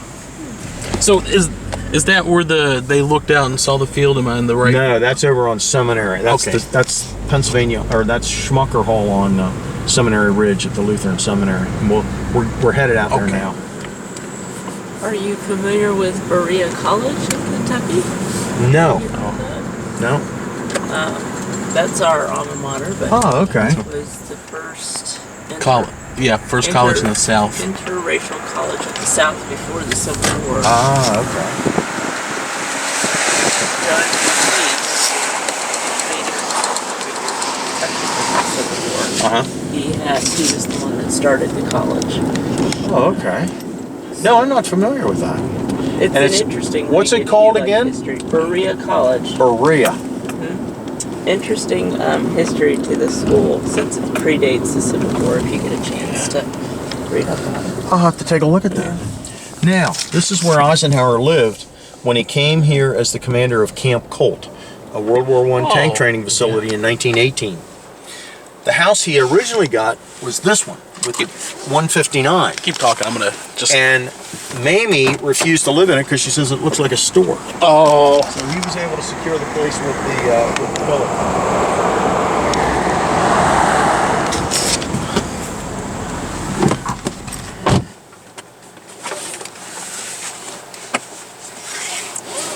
And so they're going to live in here in 1918. I thought they lived here longer than just 1 year, though. That's 2 more presidential houses we've seen on this street. Yeah, his 1918 house and his 1967. Or 50s, actually, because he purchased it in the 1950s. Is this the train station? I mean, do they give tours and No, stuff? it's down there. Okay. That's the train station where Lincoln came in. Okay. Is it worth checking out before we leave town? Sure. And you can go to the David Wills house, Yeah. which is where Lincoln spent the night before the dedication. This is, as we travel, especially on a trip like this, we're having to, like, I tell people you have to budget your time. You know, you have to think about what's, and we have, this is our second of 3 days. Yeah. There's some nice shops downtown. We walked around last night. There's some nice relic shops that I'm itching to get into. We're going to head back out the Chambersburg Turnpike. We're going to get onto the seminary and start getting into the second day. By the end of the first day, the Union Army is gradually coming onto the field. The remnants of the 1st and the 11th Corps, they've lost over 8,000 men of the 16,000 engaged, so they've taken very heavy casualties there, getting into the defenses on Cemetery Hill. The Union 12th Corps comes in, initially helping to protect the Cemetery Hill position, and then marching over to Culp's Hill, and they'll entrench Culp's Hill on the night of the 1st. And I'm going to get you over to Culp's Hill a little bit later. I debated maybe going after we left the Koster Monument, but I decided we'd get out Seminary and get into the second day, and then we'll head over to Culp's Hill. We'll do second and third day, and then we'll go over to Culp's Hill, and you'll be able to see that terrain. Oh, sure. The Union 2nd Corps is going to get within 4 miles of Gettysburg, going to camp. They'll march in early in the morning of the 2nd and get into position behind Cemetery Hill, starting to stretch the line down Cemetery Ridge. And then the Union 3rd Corps under Dan Sickles is going to come in, and they're going to go into position at the far end of Cemetery Hill, or Cemetery Ridge, close to the Round Tops. Ewell's Corps of the Confederate Forces will... Oh, this is Lee's headquarters, by the way. Right oh, well, good, okay. And can you tour that yet? I was reading that the No, hotel it's all had closed because they're going to tear down the buildings around it and restore that back to 1863 view. This is the seminary. Ewell's going to take possession of the town. Hill's going to move out to this ridge line, and he's going to put his divisions down in a southerly fashion in preparation for the second day. This is the Croth house that I had mentioned to you before. He was a professor here at the seminary. Yeah. He was here at the time of the battle. The chapel was not here, and all the buildings you see to your right were not here at the time of the battle. These were just fields leading up to McPherson's Ridge. This is Schmucker Hall coming up here. This is another place you might want to visit. It is the Seminary Ridge Museum. It was established here on the 150th anniversary of the Battle of Gettysburg in 2013. And it gives you a good idea of what medical practices were like during the Civil War. The rooms are set up with different kinds of demonstrations in wax. So everything's really, I'd recommend going there. Okay. That was one kind of on our maybe list. Yep. And then, like I said, you can do the tour of the top, but it's like an extra $20 or something. Right, and that's the cupola. Now, that's not the original cupola that Lee and Buford stood in. The original was burned in 1914. Okay. This is an exact replica, but I went up there. When they opened the museum, they invited the guides in for free. Yeah. I couldn't give up a free moment. Yeah, heck we yeah. were allowed to climb up to the cupola, and the view is just fantastic. Because it's the same view that Lee and Buford would have had. Yes. Except there's extra buildings down the way. This is Reverend Schmucker's house. He was the president of the seminary, and this is where he lived. This is the third building that was here at the time of the battle. And again, everything, this building over here, which is I think they call it the Wolf House. And then all the buildings over here to the right were not here, just open fields. So there's two colleges in town? Lutheran Seminary and Gettysburg College. And they were both here at the time of the battle. Except Gettysburg College is called Pennsylvania College. And the seminary is still educating ministers for the Lutheran Church.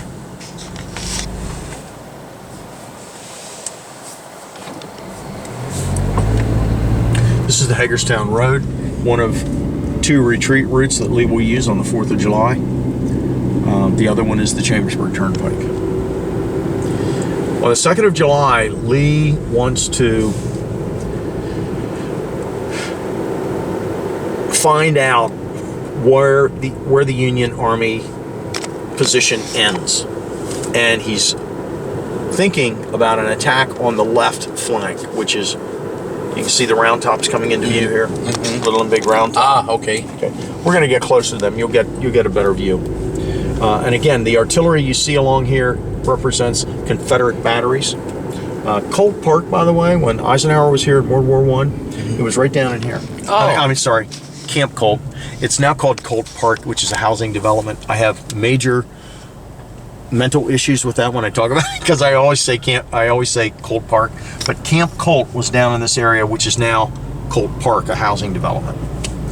And they ran those. They had French Renault tanks that they were using in the fields that the armies fight over on the 2nd and 3rd of July.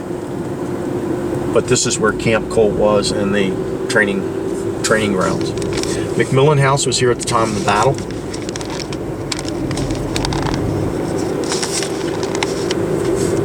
And again, all of these gun emplacements you see here represent Confederate artillery along this line. This would have been Hill's Corps in this area, so these would have been his guns.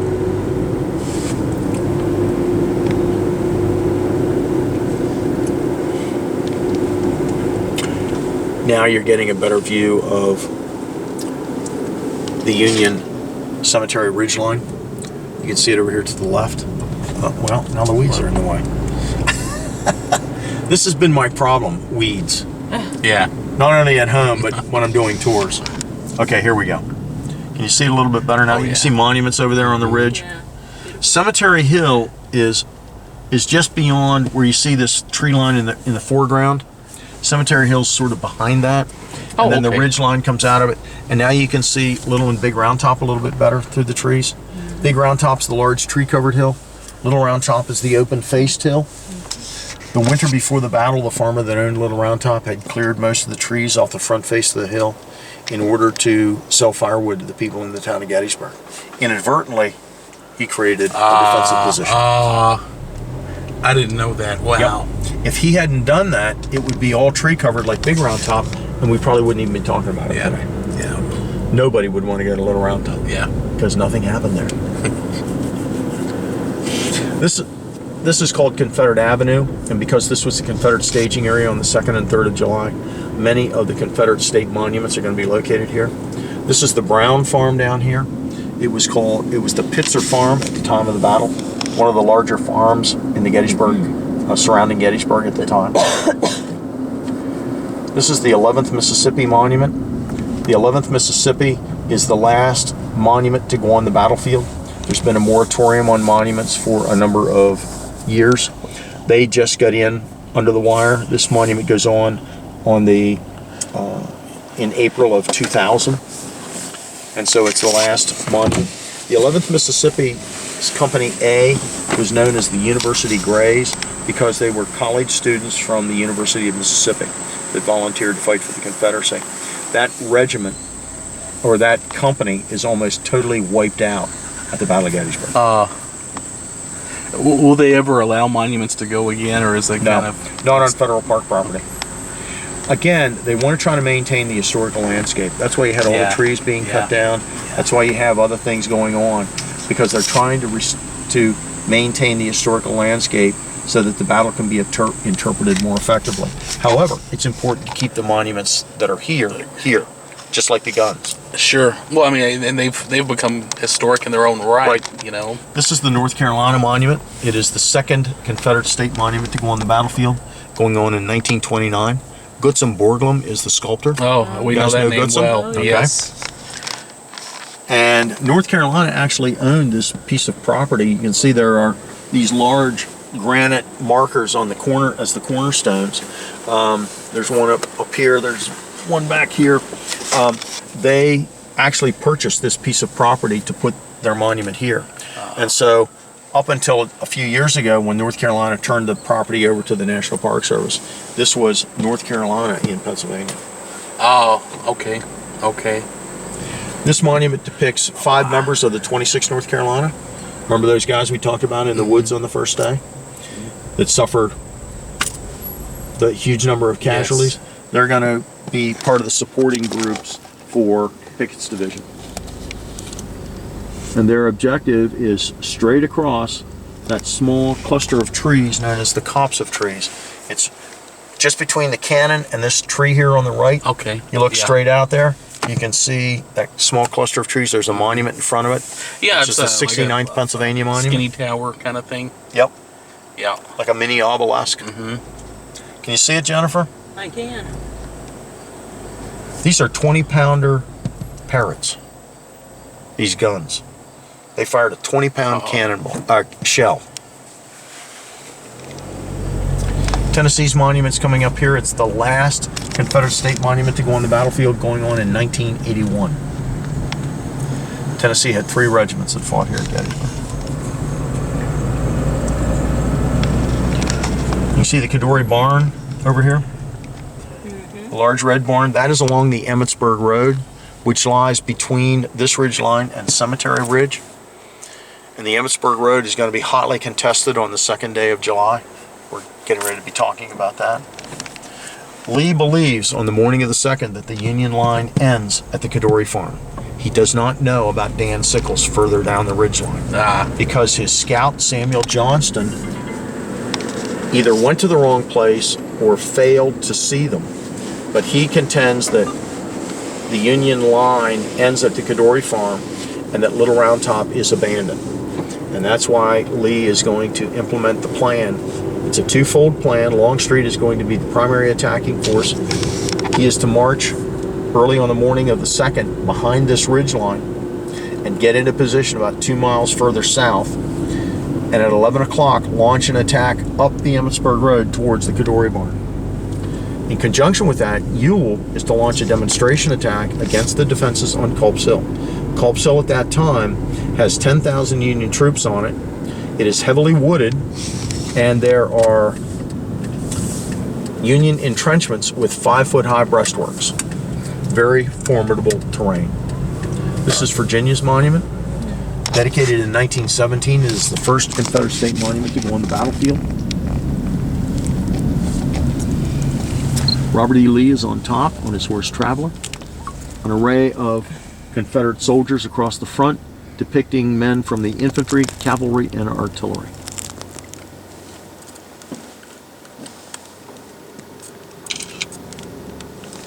Do you want to get out and get a better picture? Yeah, I kind of do. That's we have time. Yeah. Just watch you don't fall over the edge there. Oh, yeah. Yeah. We'll send a copy to Vet.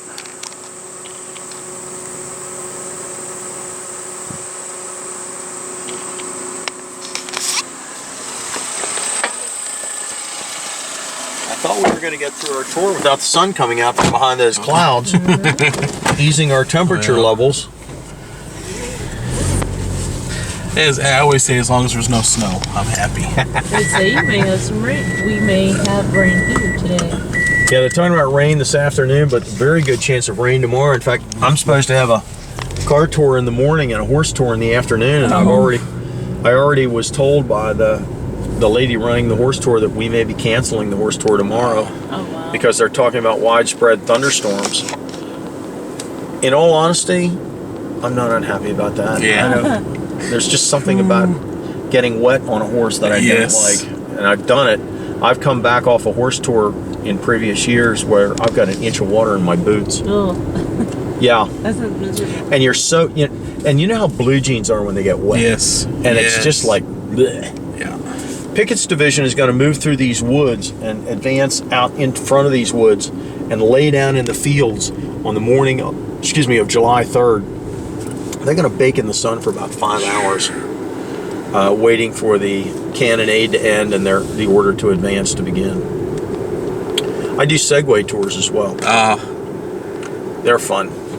You know, every time I've seen one, though, almost every time I've seen somebody wipe out, and when you wipe out on those, you wipe out hard. Yeah, you do. Yeah. This is Florida's monument. They had 3 regiments here at the time of the battle. Is there a monument to the 52nd New York? Yes, there is. And I might show it to you. We'll be good. We'll be good. If you behave. Jim, did you happen to see what regiment the Barkses were in? Well, I mean, there were quite a few. Oh, so they were in various ones. Oh, yeah. Yeah, I mean, we need to give some more research to that one. You can generally, if you find out what the regiments are, you can type in the regiments, you can Google them. Oh, yeah, yeah. And especially if you know, type the regiment at Gettysburg. Yes. And there's a pretty good archive of different regiments and even regimental histories. In fact, that's what I did with the 52nd. I just Googled 52nd New York at Gettysburg, and I was able to pull this up, and I thought that would be informative for you. Oh, this is Longstreet's statue. Oh. Sorry. Oh, no. I was busy talking and wasn't paying attention here. Let me... There, that should give you a little bit better shot. Yes. Again, they need to trim the leaves a little bit. This statue goes on in 1998. It's a rather recent, along with the 11th Mississippi, a rather recent arrival on the field. This was placed here by the Longstreet Society. Longstreet, of course, gets a pretty bad slam here at Gettysburg because he delayed. And there's just no two ways about it. He delayed in getting into position, and that affected the performance of the Army. Longstreet is going to not start marching until after 11 o'clock because he's waiting for Evander Law to join the column of march. Law had gotten in about 3 o'clock in the morning. He had... Longstreet felt he needed some time to rest, and so it's late in getting started, which throws off Ewell's timetable. As Longstreet's working down the ridge, he also sees Union signalmen on a little round top waving their flags. And his concern is if I see them, they might see me, and that'll eliminate the element of surprise. So he does a series of counter marches. Longstreet won't get into position until between 3 and 4 o'clock in the afternoon. This is Louisiana's monument, dedicated in 1971. It pictures St. Barbara, the patron saint of artillery. She's holding a flaming cannonball, the fuse burning in the cannonball. She's blowing the trumpet to rally the forces around the dead body of a Washington artilleryman. The Washington artillery was out of New Orleans, Louisiana. And they are the oldest artillery battery in the United States. They fought with Andy Jackson back at the Battle of New Orleans. And then you've got Mississippi's monument defending the colors. Comes on in 1971 as well.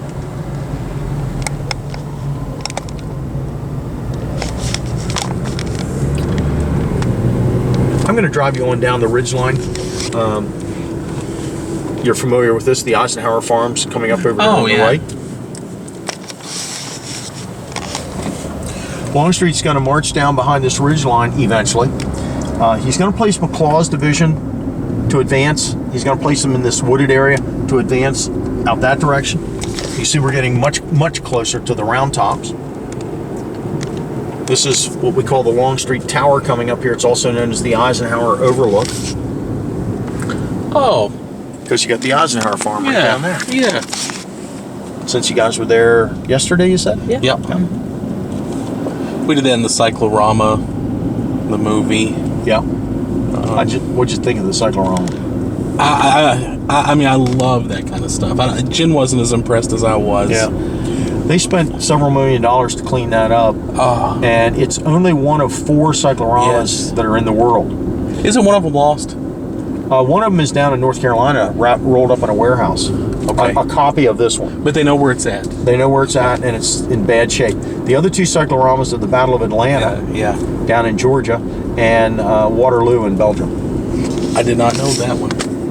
I would love to go to Belgium and see Waterloo. This is the 200th anniversary of the Battle of Waterloo. I guess it was in June of this year. And I was hoping to take my European trip, but my wife says, no, we have grandchildren to take care of. Oh, come on. And I said, and so what? I'm going to wait until I'm in a wheelchair or a walker? I'm 65 years old. I do not have another 65 years ahead of me unless there's some kind of miracle science that develops in the next few years. Well, I would not have guessed that, by the way. Thank you very much. If I don't take some weight off and start exercising, I'm not going to make it to 66. This is Arkansas's monument. Sorry, I should have that's we got slowed down quicker. And heck, while I got you up here, I may as well take you over and see Texas. And I might be able to get down to Alabama before we have to make a turnaround. I know I can get you to Texas. Alabama's iffy. You might be able to shoot it from afar. Oh, that'll work. This is the Emmitsburg Road, and this is where Hood's division's going to be. And Hood is to move up this way, McClaw's up this way, but because they don't get in here till late, and we're going to come back this way again, because they don't come back here till late, Sickles has advanced forward to the Emmitsburg Road.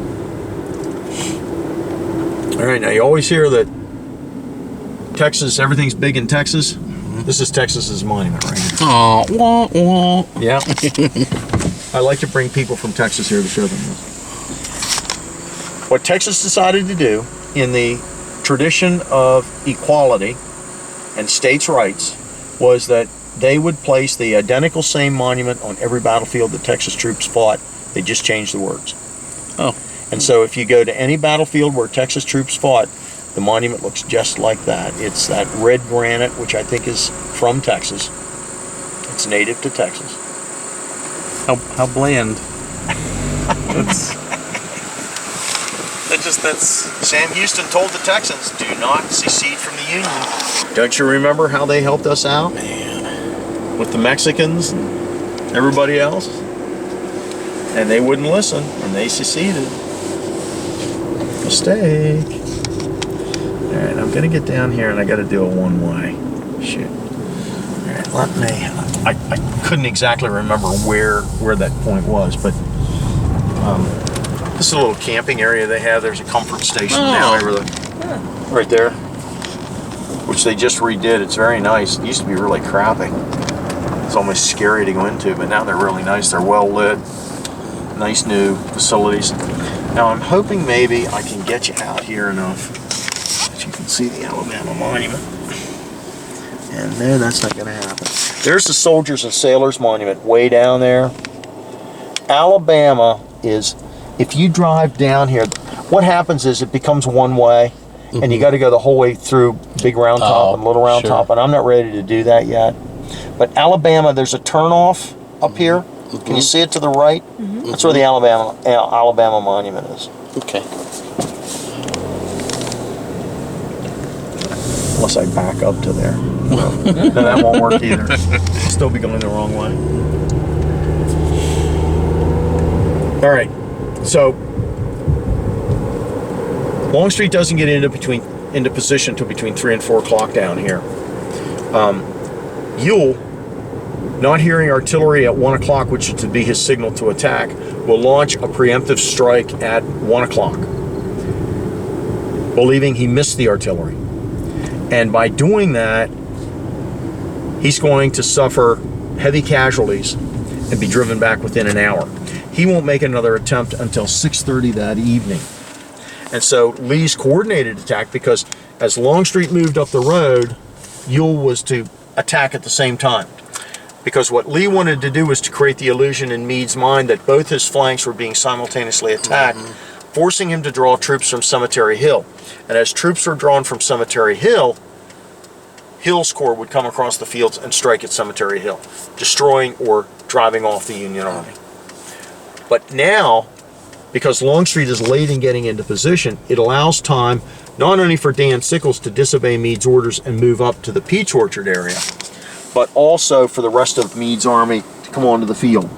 And the 5th and 6th Corps, 25,000 additional troops, are going to come onto the field behind the Cemetery Ridgeline, and Meade now is going to be able to use them as reinforcements. You can see we're close to Little and Big Round Top over here.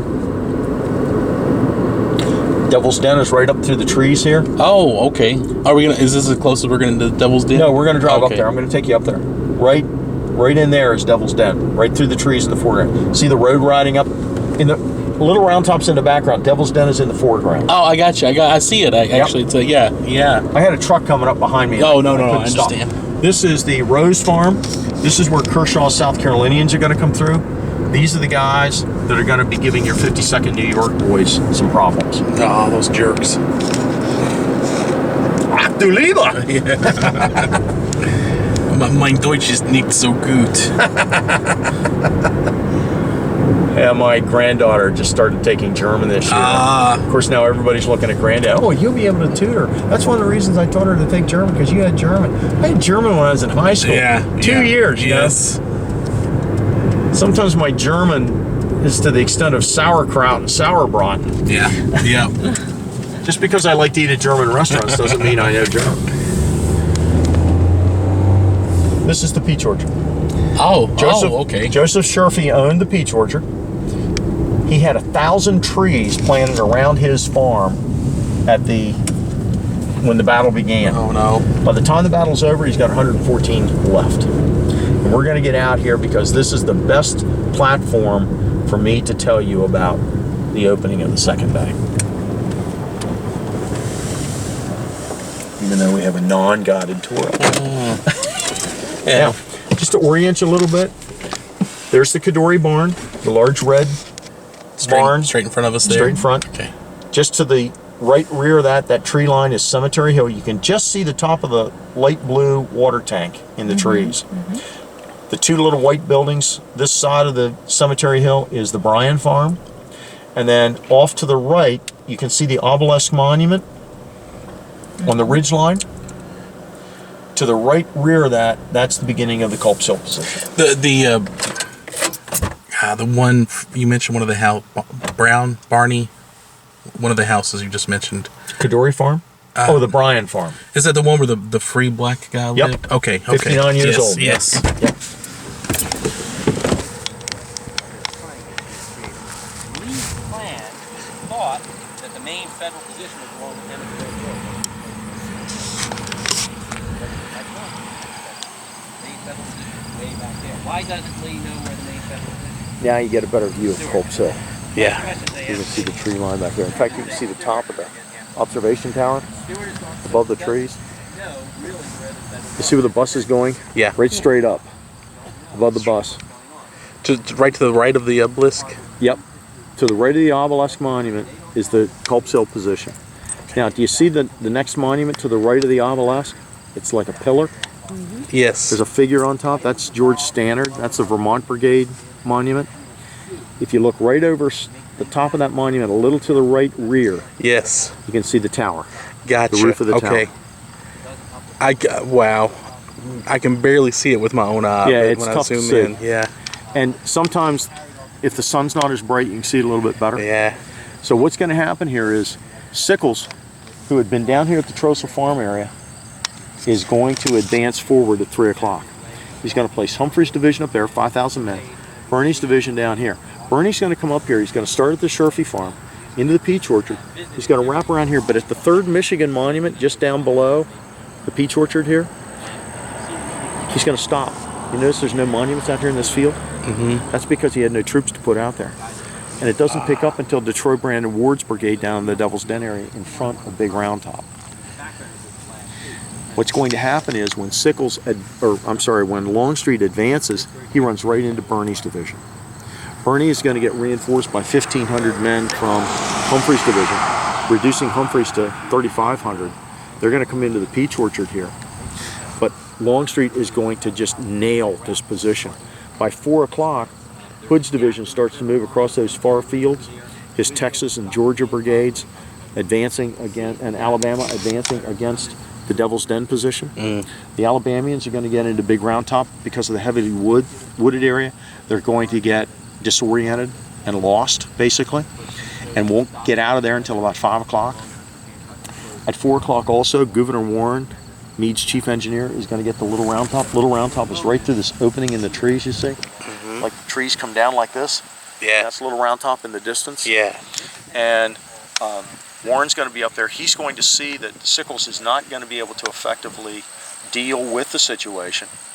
And he's also not going to be able to protect Little Round Top. And so Warren starts a little after 4 o'clock trying to get troops up there. He's going to take men from the 5th Corps, Vincent's brigade and eventually Weed's brigade, as well as Hazlitt's battery of rifled guns, and get them on to Little Round Top just prior to the Confederates advancing. Although Weed isn't going to get there till a little bit later, so he's going to have Vincent and the guns up there around 5 o'clock, 5:15, as the Confederates are breaking through the Devil's Den position. As the Confederates break through Devil's Den at 5 o'clock, the whole Confederate line is going to start advancing now. McLaw's division getting into it, Kershaw's brigade, followed by Paul Semmes's Georgians. They're going to start moving this direction, putting a lot of pressure on this position. At 6 o'clock, Wofford's Georgians and Barksdale's Mississippians are going to come through where the cornfield area is over here and through the Sherfy Farm area, and they are going to drive off the Union troops up here, driving them back towards the wheat field, the Devil's Den, and Little Round Top. And that's when your 52nd boys are going to start getting into it. I want to hold that for when we get down there. Okay, sure. What's going to happen is Sickles trying to protect this hole. You see to your right, they're sort of in the middle position. The 140th Pennsylvania is on their right. I'm going to have to use my cheat card here. The 66th New York is on their left, and the 52nd is moving up. The 57th New York is in the rear. And they come into this position, and Schweitzer's brigade is laying on the ground because they've been driven back. And as Zook's brigade comes up, Schweitzer's men are saying, step on me, step through me, just get away from me, because they want them to move through. So they literally walk over Schweitzer's brigade to get into the fray. And they're going to move in from this side of the field, going primarily through this upper end of the wheat field, because the wheat field's primarily down to our left. And the 52nd is going to be right in the middle of these woods, headed out that direction. Okay? So you got that from this angle? Yes. Okay. Hold well. And what I'm going to do, I'm going to take us down to the Devil's Den. Instead of making the shortcut here, I'm going to take us down to the Devil's Den. We'll still end up here, but I want to, because it's one-way streets in there, if I do this, I'm going to have to go through there twice. Okay. So I'm going to do it this way, and that way you'll get to see Devil's Den too. And of course, we're getting here to Little Round Top we're crossing Plum Run, which is a little stream that runs through the valley of Little Round Top and Big Round Top. You can see how difficult the terrain is over here on Little Round Top to our left. Yeah. This is General Samuel Crawford. He's in charge of Pennsylvania Reserves. When Caldwell's division gets kicked out of the wheat field about 6:30, it's Crawford that comes in with the Pennsylvania Reserves, and Romey and Ayers comes in further up with the U.S. regulars, and they're gonna push the Confederates back into the wheat field and Devil's Den positions, and that's gonna pretty much end the fighting on the second day. And by the time they're done, it's probably gonna be like somewhere between 7-8 o'clock. Okay.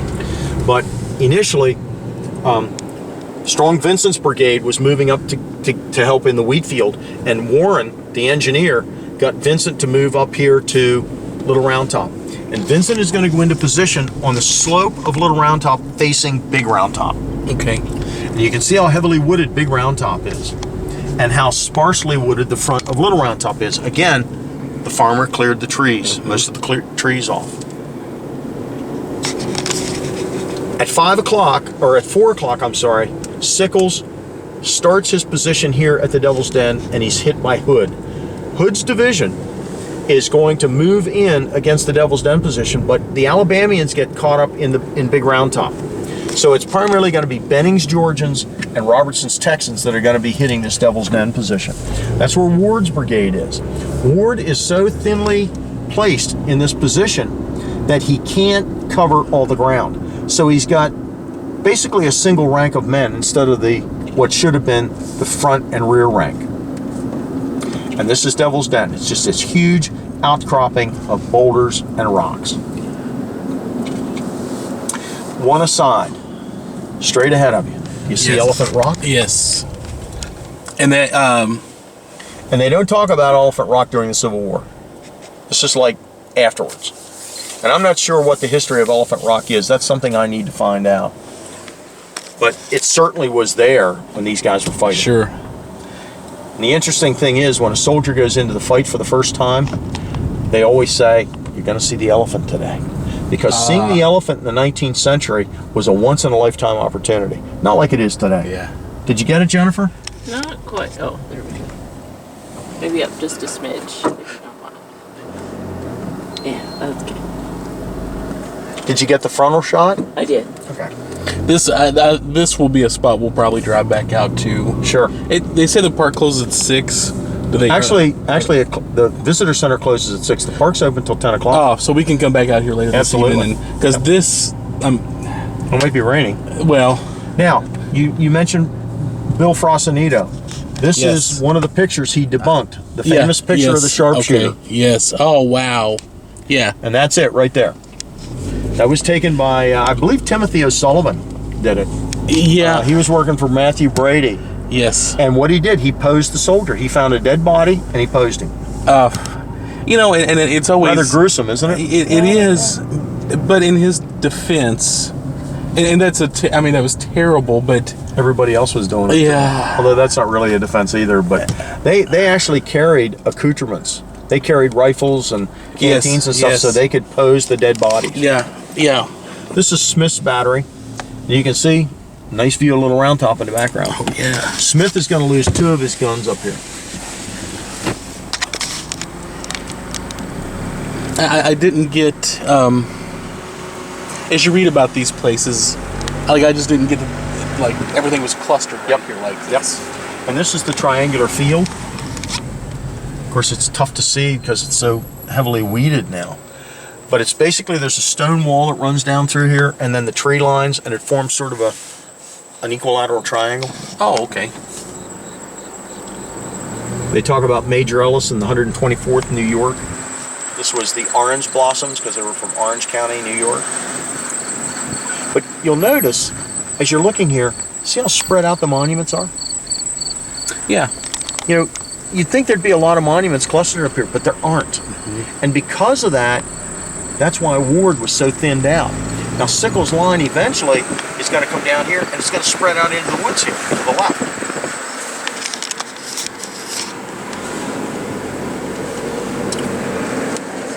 Yeah, nice car. Nice car. I've seen her drive around before. I remember the angels on the back of the car.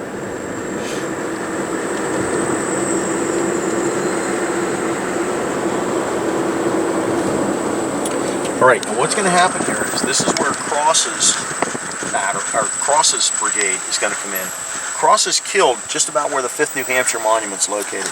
He's going to be shot in the abdomen as well and will die by a sharpshooter we believe that was behind this rock right here. A lot of the accounts say that that rock was there at the time of the battle and there was a Confederate soldier behind it, and he's the one that shot Cross when he was coming up through these woods. So Cross's brigade is coming up through here. Brooks' brigade is in reserve. And they're back there along the Wheatfield Road that we came down on the other side. We're on the other side of the Wheatfield now. Okay. And then the next brigade is Zook's brigade, but they've been driven over that way, and then you've got Kelly's Irishman coming in here in the middle. So Zook's coming through the woods over there. Kelly's coming through this edge of the woods. And Kelly's going to come up here. Here's the Rose Farm, and that's where Kershaw's South Carolinians are coming out. They're advancing here. They push back the 3rd Corps troops, and now Caldwell's coming in. Brooke is going to sweep up through here, coming in as reserve because Cross is coming under pressure on the left. Kelly and Zook get intermingled, and so you've got their regiments all mixed up in these woods. So that destroys the command and control because you've got some of Zook's and some of Kelly's. And Brooke now comes up, advancing up through the middle between Cross, Zook, and Kelly, coming up through the fields here. He advances, and he gets so far ahead that he starts getting hit on his right and left flank by Kershaw and by Anderson's brigade of Georgians over on this side. So he's got Georgians and South Carolinians coming in on him. So he's got to fall back. Part of Kershaw's South Carolinians are striking now at the intermingled lines of Kelly and Zook. And they're up here in these woods.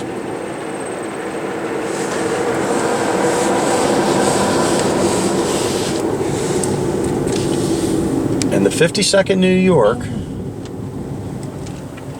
pull over here a little bit, should be right up there. And I thought maybe you'd like to get out here because I'm sure you want a picture of the Irish Brigade. Sure, yes. And you'll want to close up in 50 seconds.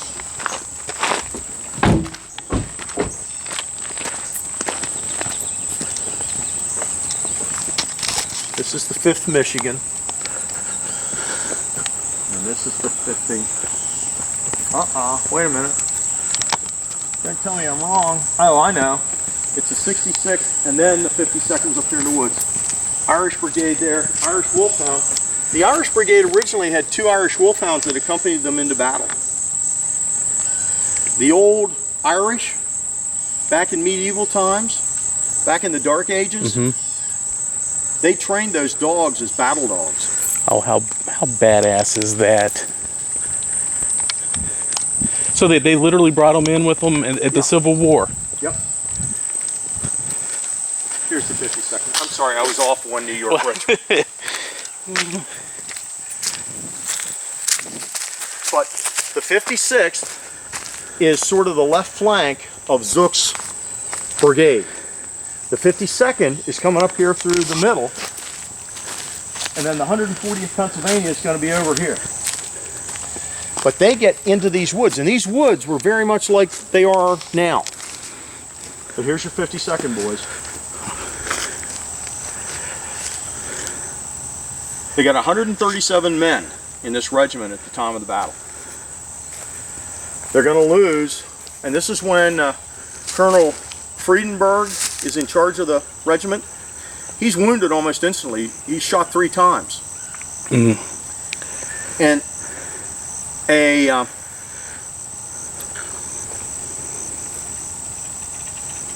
Captain Venuti comes up and takes command, and he's killed. And then another company captain, no, he's a major. He's the major of the regiment. Major Venuti is killed. And then a captain, I think Captain Shear takes over.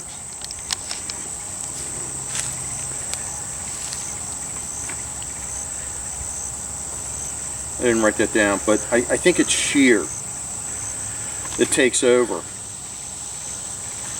And they said in the history that the smoke was so thick that you couldn't see what was ahead of you. In fact, one of the reasons Friedenberg gets shot 3 times is the fact that they're moving through the smoke, and all of a sudden this flash of gunfire comes through the smoke at them. And they're totally surprised. And you can imagine in these woods how thick the smoke is hanging in here on the afternoon of the 3rd. Or 2nd, I'm sorry. And I don't know what's on the back of this monument, if anything. Oh, it lists the casualties. Oh. 2 killed, 26 wounded, 10 missing. I think that pretty well jives with what I have.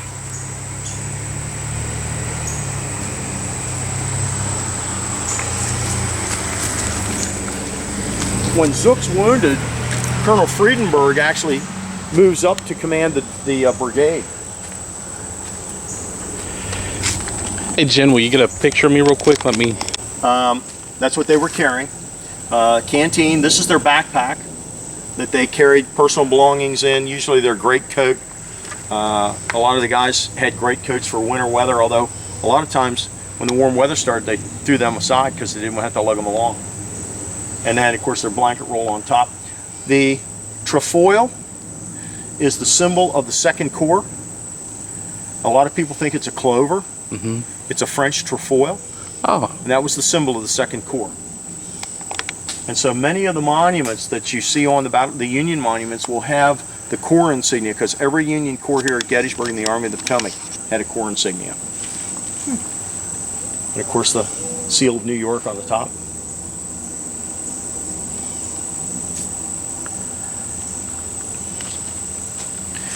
These guys are going to move up through here. They're going to continue up to the edge where they'll see the Rose Farm, and then they're going to get hit by South Carolinians.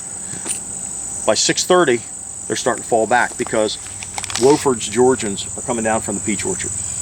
And they risk getting completely overwhelmed because not only are South Carolinians hitting them on their front, you've got some of Anderson's Georgians hitting them on their left flank, and you've got now Wofford's Georgians coming down on their right flank.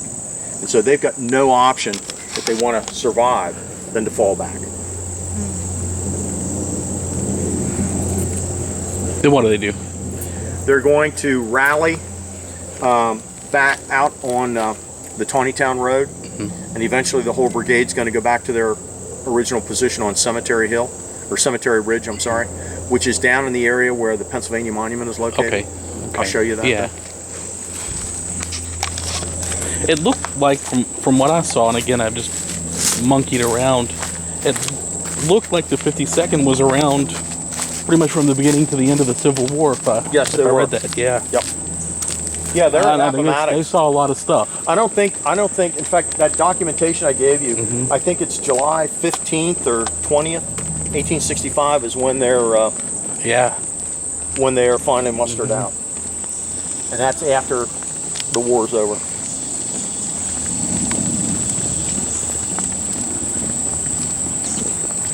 Kelly's Irishmen take a real beating here. The 52nd will see no action on the 3rd of July. Their Zook's brigade is sort of down far enough that they don't get involved. There's not much cannonading coming in on them. Well, thank you. That alone was worth the price of admission.